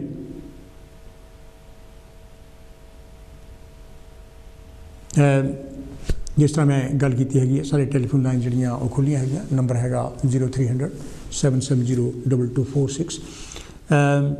ਮਾਨਸਿਕ ਦਬਾਅ ਜਿਹੜੀ ਮੈਂ ਗੱਲ ਕੀਤੀ ਹੈ, ਸਟਰੈਸ ਦੀ, ਟੈਨਸ਼ਨ ਦੀ, ਮੈਂਟਲ ਪ੍ਰੈਸ਼ਰ ਦੀ, ਇਹ ਮੇਰਾ ਖਿਆਲ ਨਹੀਂ ਕੋਈ ਇਹੋ ਜਿਹਾ ਸਾਡੇ ਵਿੱਚੋਂ ਹੈ ਜਿਹਦੇ 'ਤੇ ਮੈਂਟਲ ਪ੍ਰੈਸ਼ਰ ਜਿਹੜਾ ਉਹਦਾ ਅਸਰ ਨਹੀਂ ਹੁੰਦਾ ਹੈਗਾ। ਇਹ ਮੈਂਟਲ ਪ੍ਰੈਸ਼ਰ ਕਿਸੇ ਵੀ ਚੀਜ਼ ਕਰਕੇ ਹੋ ਸਕਦਾ ਹੈਗਾ। ਹੈਲੋ ਜੀ, ਕੌਣ ਤੇ ਜੀ, ਕਿੱਥੋਂ ਬੋਲ ਰਹੇ ਜੀ? ਹੈਲੋ ਜੀ। ਹਾਂ ਜੀ। ਹੈਲੋ, ਮੈਂ ਡਾਕਟਰ ਮੁਹੰਮਦ ਬੋਲ ਰਿਹਾ। ਡਾਕਟਰ ਸਾਹਿਬ ਕੀ ਕਹਿਣਾ ਚਾਹੋਗੇ? ਬੜਾ ਅੱਛਾ ਤੁਸੀਂ ਸਮਰੀ ਕੀਤੀ ਹੈ ਡਿਪਰੈਸ਼ਨ ਦੇ ਸਿੰਪਟਮਟੋਲੋਜੀ ਦੇ। ਹਾਂਜੀ। ਤੇ ਇਹਦੇ ਤੋਂ ਹੀ ਰਿਲੇਟਡ ਤੁਸੀਂ ਇੱਕ ਰੀਸੈਂਟਲੀ ਪ੍ਰੋਗਰਾਮ ਸੁਸਾਈਡ ਤੇ ਵੀ ਕੀਤਾ ਸੀ। ਬਿਲਕੁਲ। ਤੇ ਉਹ chronic depression can lead to suicide ਜਾਂ suicide tendency, it can be impulsive. ਲੇਕਿਨ ਇਹ ਤੁਸੀਂ ਬੜੇ ਅੱਛੇ ਸਿੰਪਟਮਸ ਕੀਤੇ ਨੇ। ਲੇਕਿਨ ਇਹ ਹਰ ਪੇਸ਼ੈਂਟ ਦੀ ਮੈਂ ਕਿਉਂਕਿ ਕਾਫੀ ਐਜ਼ ਸਾਈਕੈਟਰਿਸਟ ਕੰਮ ਕਰਦਾ ਰਿਹਾ, ਪੂਰੀ ਹਿਸਟਰੀ ਲੈਣੀ ਪੈਂਦੀ ਹੈ। ਇਹਦੇ 'ਚ ਇੱਕ ਵਰਡ ਇਸਤੇਮਾਲ ਹੁੰਦਾ ਪ੍ਰੀ ਮੋਰਬਿਡ ਪਰਸਨੈਲਿਟੀ। ਪੂਰਾ ਬਚਪਨ ਤੋਂ ਲੈ ਕੇ ਪੂਰੀ ਉਹਦੀ ਪ੍ਰੋਫਾਈਲ, ਪਰਸਨੈਲਿਟੀ ਪ੍ਰੋਫਾਈਲ ਬਣਾਉਂਦੇ ਨੇ। ਤੇ ਬ੍ਰੌਡਲੀ ਸਪੀਕਿੰਗ ਤੁਹਾਡਾ ਮੈਡੀਕਲ ਪ੍ਰੋਗਰਾਮ ਨਹੀਂ ਹੈਗਾ, ਲੇਕਿਨ ਇੱਕ ਮੈਂ ਕਹਿਣਾ ਚਾਹੁੰਦਾ ਕਿ ਡਿਪਰੈਸ਼ਨ ਕੈਨ ਬੀ ਰਿਐਕਟਿਵ ਜਾਂ ਐਂਡੋਜਨਸ। ਤੇ ਉਹ ਰਿਐਕਟਿਵ ਤੇ ਕੋਈ ਮਤਲਬ ਫੈਕਟਰਸ ਹੋ ਸਕਦੇ ਨੇ ਜਿਹੜੇ ਤੁਸੀਂ ਬਿਆਨ ਕੀਤੇ ਨੇ। ਕੋਈ ਮਤਲਬ ਕੋਈ ਬਰੀਵਮੈਂਟ ਹੋਵੇ, ਅਨਇੰਪਲੋਇਮੈਂਟ, ਜਾਂ ਯੰਗ ਲੋਕਾਂ 'ਚ ਅਲਕੋਹਲਿਜ਼ਮ ਜਾਂ ਡਰੱਗ ਟੇਕਿੰਗ, ਜਾਂ ਮੋਸਟ ਜਿਹੜੀ ਅਸਲੀ ਡਿਪਰੈਸ਼ਨ ਹੈ ਉਹਨੂੰ ਐਂਡੋਜਨਸ ਕਹਿੰਦੇ ਨੇ। तो it can be laughing depression, बंदा पता नहीं लगता हसदा खेडदा रहिंदा है लेकिन वो क्लिनिकली इज डिप्रैस्ड ਤੇ ਉਹਦੀ ਉਹ ਕਾਫੀ ਡਰੱਗਸ ਨਾਲ ਵੀ ਐਂਟੀ ਡਿਪਰੈਸੈਂਟ ਜਾਂ ECT ਨਾਲ ਟ੍ਰੀਟਮੈਂਟ ਹੁੰਦੀ ਹੈ ਤੇ ਵੈਰੀ ਗੁੱਡ ਟੌਪਿਕ, ਬੜਾ ਅੱਛਾ ਤੁਸੀਂ ਟੌਪਿਕ ਸਿਲੈਕਟ ਕੀਤਾ, ਬੜੀ ਅੱਛੀ ਸਮਰਾਈਜ਼ ਕੀਤਾ ਹੈ ਕਿ ਡਿਪਰੈਸ਼ਨ 'ਚ ਕੀ ਕੀ ਸਿੰਪਟਮਸ ਹੁੰਦੇ ਨੇ ਤੇ thank you very much. Thank you doctor ਸਾਹਿਬ, ਬਹੁਤ ਬਹੁਤ ਮਿਹਰਬਾਨੀ। ਇਹ ਤਾਂ ਸੀ ਜੀ ਮੇਰੇ ਵੀ ਡਾਕਟਰ ਮੁਹੰਮਦ ਹੋਣੀ ਜਿਨ੍ਹਾਂ ਨੇ ਆਪ ਮੈਂਟਲ ਹੈਲਥ ਵਿੱਚ ਬਹੁਤ ਦੇਰ ਕੰਮ ਕੀਤਾ, ਸਾਈਕੈਟਰਿਸਟ ਸੀਗੇ। ਤੁਸੀਂ ਵੀ ਟੈਲੀਫੋਨ ਕਾਲਸ ਕਰਕੇ ਜਿਹੜੇ ਹੈਗੇ ਆਪਣੇ ਵਿਚਾਰ ਸੁਣ ਸਕਦੇ। ਹੈਲੋ ਜੀ, ਕੌਣ ਤੋਂ ਜੀ, ਕਿੱਥੋਂ ਬੋਲ ਰਹੇ ਜੀ? ਡਾਕਟਰ ਸਾਹਿਬ ਮੈਂ ਜਗਦੀਸ਼ ਸਿੰਘ ਬੋਲਦਾ ਜੀ, ਗਲਾਸਗੋ ਤੋਂ। ਜਗਦੀਸ਼ ਸਿੰਘ ਜੀ, ਕੀ ਕਹਿਣਾ ਚਾਹੋਗੇ ਕਿ ਗਲਾਸਗੋ ਵਿੱਚ ਵੀ ਬਹੁਤ ਸਾਰੇ ਕੇਸਿਸ ਹੈ ਜਿਹੜੇ ਬਾਕੀ ਇੰਗਲੈਂਡ ਦੇ ਨਾਲੋਂ ਵੀ ਅਤੇ ਵੇਲਜ਼ ਨਾਲੋਂ ਵੀ ਕਈ ਵਾਰੀ ਦੇਖਣ ਵਿੱਚ ਆਇਆ ਵੀ ਬਹੁਤ ਡਿਪਰੈਸ਼ਨ ਵਿੱਚ ਲੋਕੀ ਹੈ, ਕੀ ਕਹਿਣਾ ਚਾਹੋਗੇ? ਇਸ ਤਰ੍ਹਾਂ ਹੈ ਜੀ ਵੀ ਜਿਸ ਵੇਲੇ ਤਣਾਅ ਆਲੇ ਦੁਆਲੇ ਵੱਧਦੇ ਆ ਨਾ, ਹਾਂ ਹਾਂ, ਉਹਦਾ ਮੇਨ ਕਾਰਨ ਖਾਸ ਕਰਕੇ ਮਰਦਾਂ ਵਾਸਤੇ ਹੁੰਦਾ ਕਿ ਕੰਮ ਜਿਹੜੇ ਨਾ ਜਿੱਥੇ ਵੀ ਉਹ ਕੰਮ ਕਰਦੇ ਆ ਉੱਥੇ ਸਟਾਫ ਰਿਟਰੈਂਚਮੈਂਟ ਤੁਸੀਂ ਉਹਨਾਂ ਨੂੰ ਕਹਿ ਸਕਦੇ ਹੋ, ਬੰਦੇ ਘਟੀ ਜਾ ਰਹੇ ਨੇ ਲੇਕਿਨ ਕੰਮ ਪਹਿਲਾਂ ਨਾਲੋਂ ਵੀ ਵੱਧ ਰਿਹਾ, ਖਾਸ ਕਰਕੇ NHS ਦੇ ਵਿੱਚ।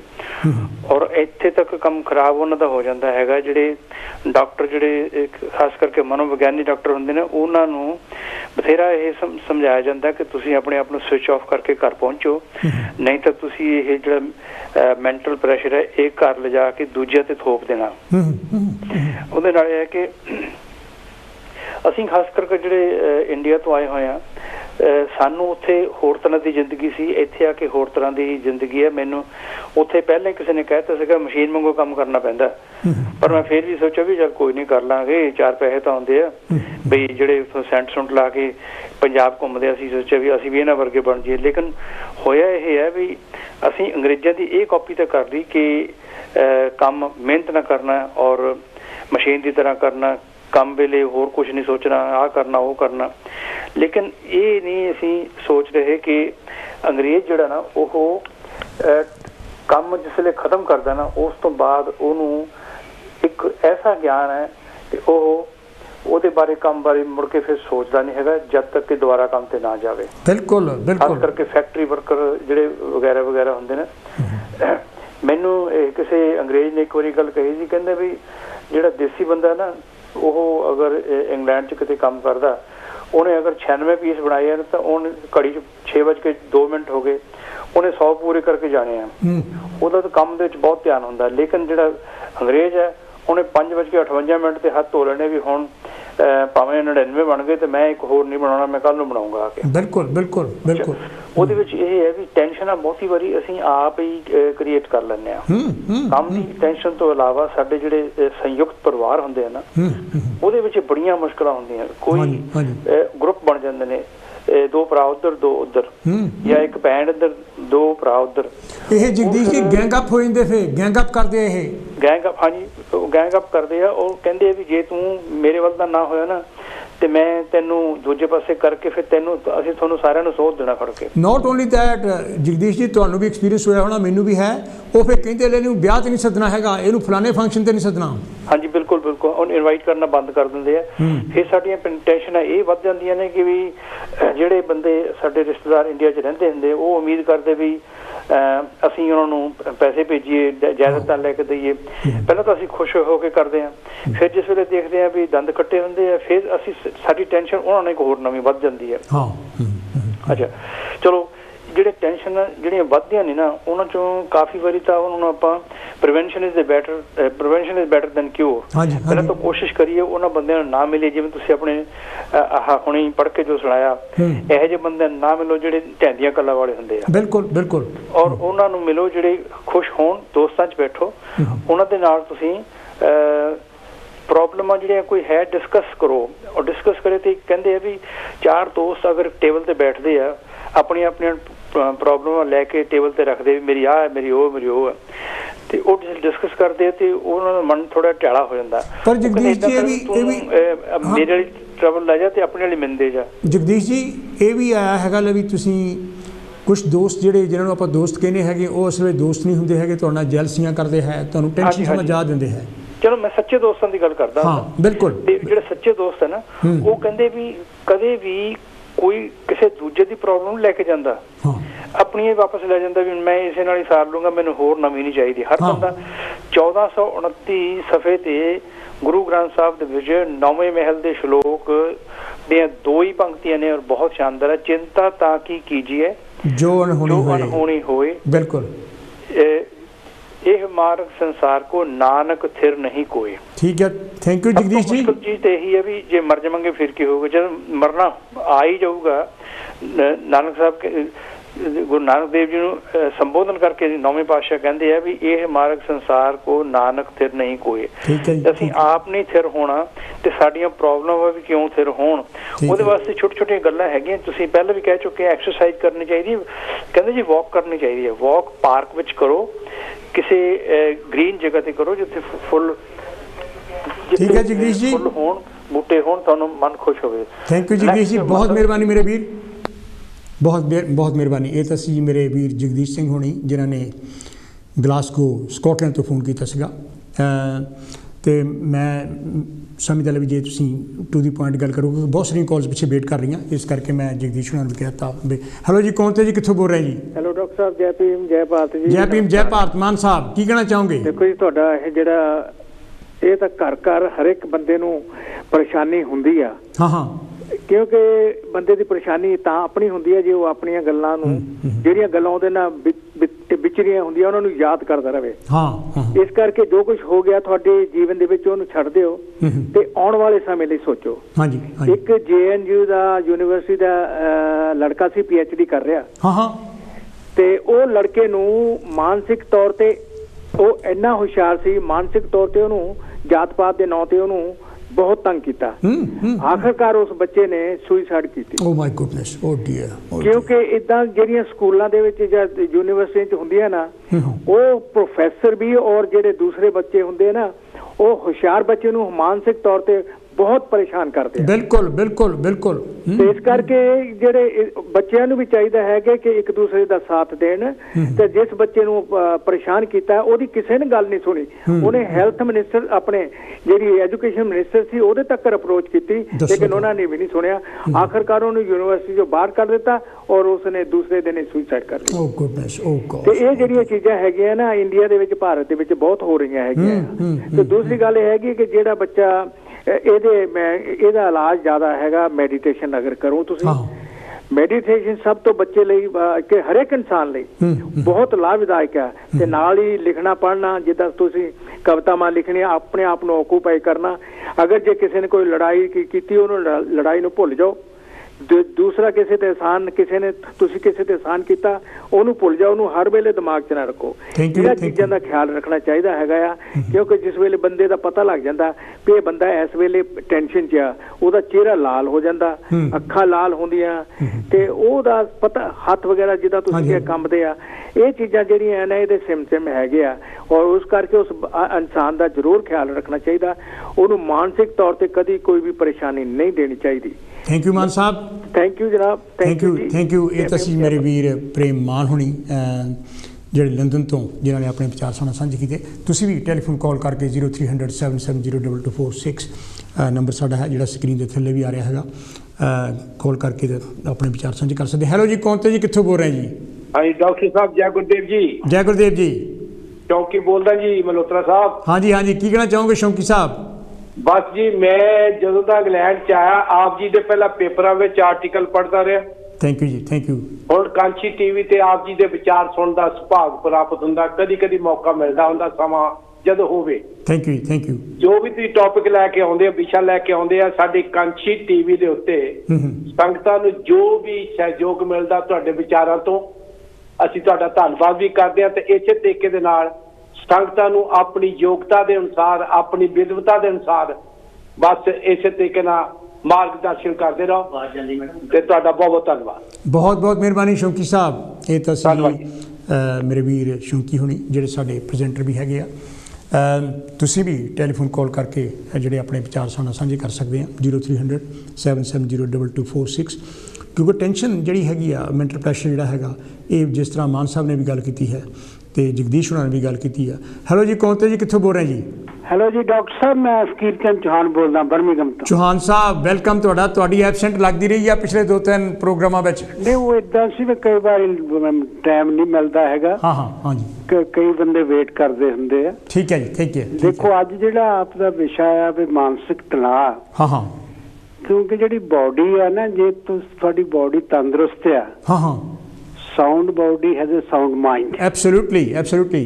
ਪਰ ਬੜੀ ਗੱਲ ਹੈਗੀ ਆ ਵੀ ਕਈ ਵਾਰੀ ਅਸੀਂ ਦੂਸਰਿਆਂ ਕਰਕੇ ਮਾਨਸਿਕ ਤਣਾਅ ਸਹਿੰਦੇ ਆ। ਇਹ ਆਪਣਾ ਚੌਹਾਨ ਸਾਹਿਬ ਯਾਨੀ ਕਿ ਉਹ ਹੈ ਹੀ ਇਦਾਂ ਵੀ ਹਾਊ ਯੂ ਰਿਸਪੌਂਡ 90% ਯਾਨੀ ਕਿ ਇਸ ਕਰਕੇ ਤਣਾਅ ਹੈ। ਬੜੀ ਤਾਂ ਗੱਲ ਆ ਵੀ ਜੇ ਸਮਾਜ 'ਚ ਆਪਾਂ ਰਹਿੰਦੇ ਆ, ਹਾਂ ਜਿਹੜੇ ਲੋਕ ਆ, ਦੇਖੋ ਪਹਿਲਾਂ ਹੈਗੀ ਆ ਵੀ ਜਿਹੜਾ ਬੁੱਧ ਦਾ ਅਸ਼ਟਾਂਗਿਕ ਮਾਰਗ ਆ, ਹਾਂ ਉਹਦੇ ਵਿੱਚ ਹੈਗਾ ਅਸ਼ਟਾਂਗਿਕ ਮਾਰਗ।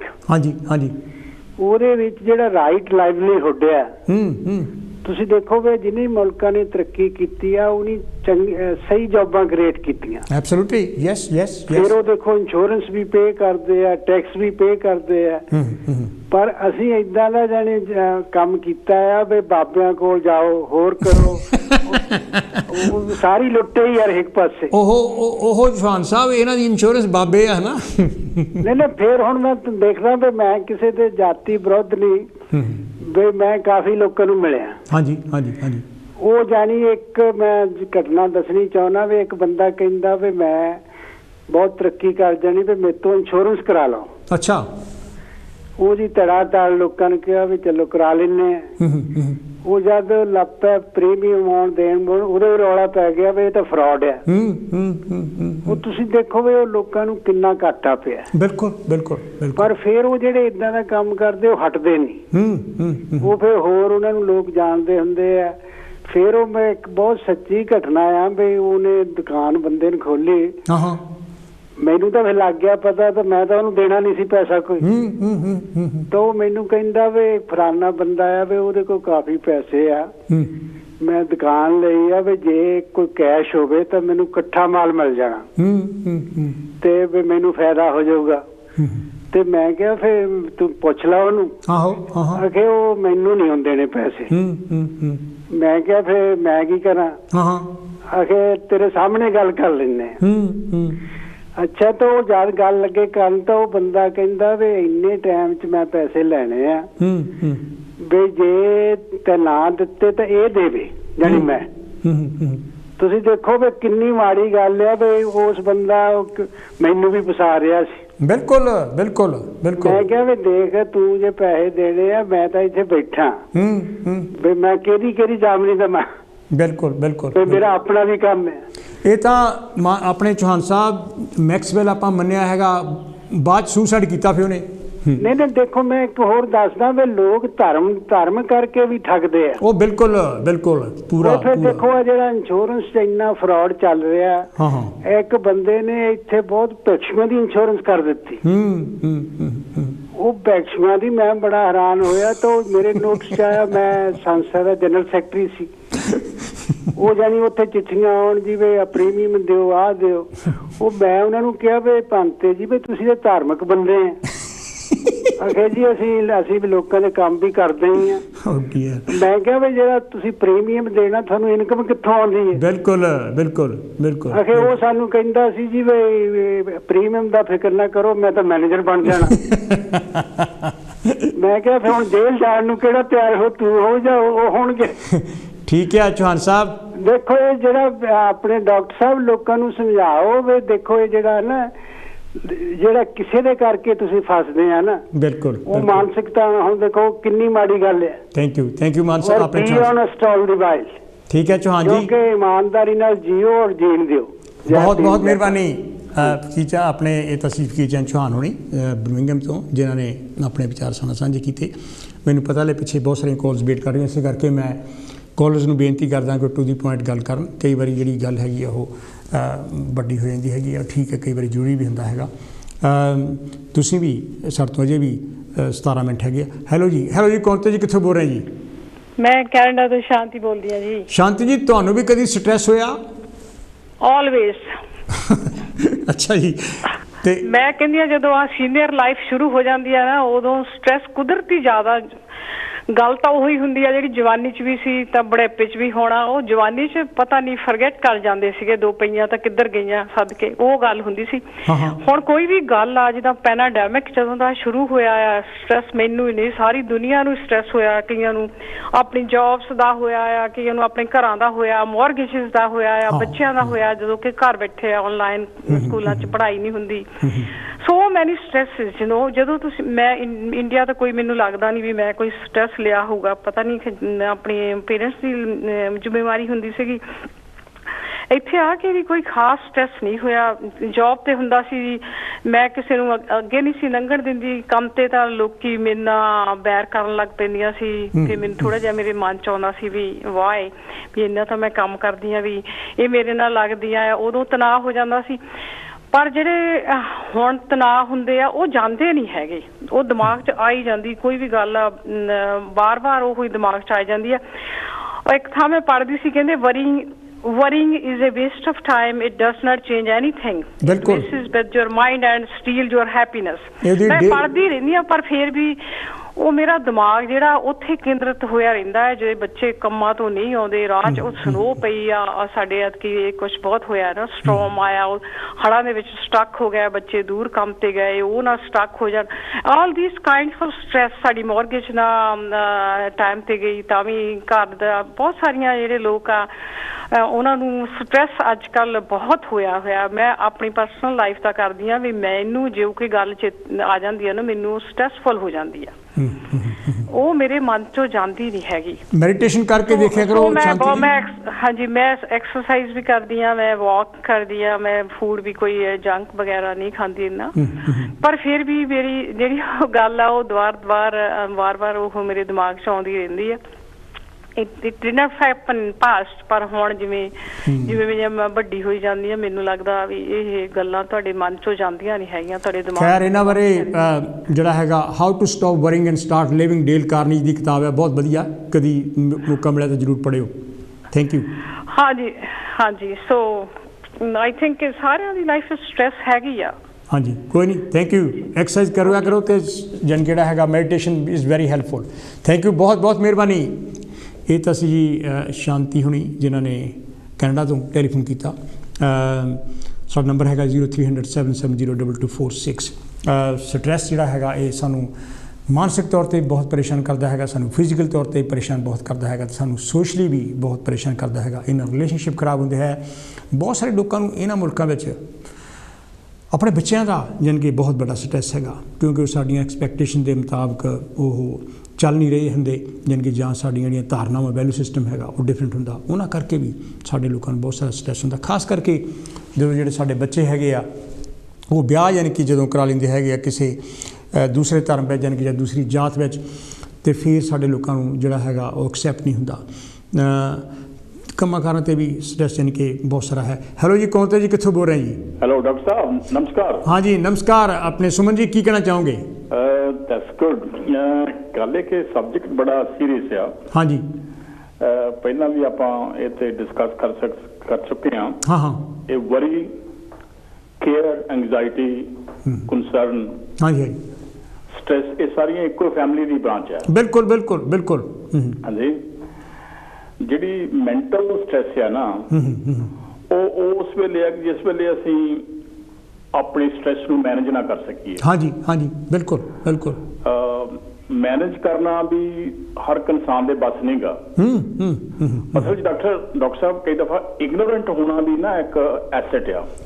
हाँ जी बिल्कुल बिल्कुल बिल्कुल।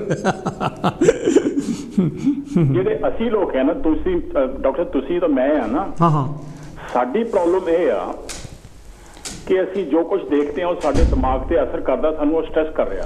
ਅਸੀਂ ਸੈਂਸਿਟਿਵ ਜ਼ਿਆਦਾ ਲੋਕ ਜ਼ਿਆਦਾ ਸਫਰ ਕਰਦੇ ਹੈ, ਉਹ ਜ਼ਿਆਦਾ ਸਫਰ ਕਰਦੇ। ਦੇਖੋ ਨਾ, ਪੰਜਾਬ 'ਚ ਇਲੈਕਸ਼ਨ ਹੋ ਰਹੀ ਆ, ਮੇਰੇ ਬੱਚੇ ਇੱਥੇ ਜੰਮ ਪੜਿਆ, ਉਹਨਾਂ ਨੂੰ ਕੋਈ ਮਤਲਬ ਨਹੀਂ ਕੀ ਹੋ ਰਿਹਾ। ਬਿਲਕੁਲ ਬਿਲकुल। ਮੈਂ ਬਿਲਾਵਾਜੀ ਮਤਲਬ ਆਪਣੇ ਦਿਮਾਗ ਤੇ ਭਾਰ ਪਾਈ ਫਿਰਦਾ, ਇਹਦਾ ਕੋਈ ਮਤਲਬ ਹੈ? ਕੋਈ ਵੀ ਨਹੀਂ, ਕੋਈ ਮਤਲਬ ਨਹੀਂ ਹੈ। ਅਸੀਂ ਹੈਲਪ ਨਹੀਂ ਕਰ ਸਕਦੇ।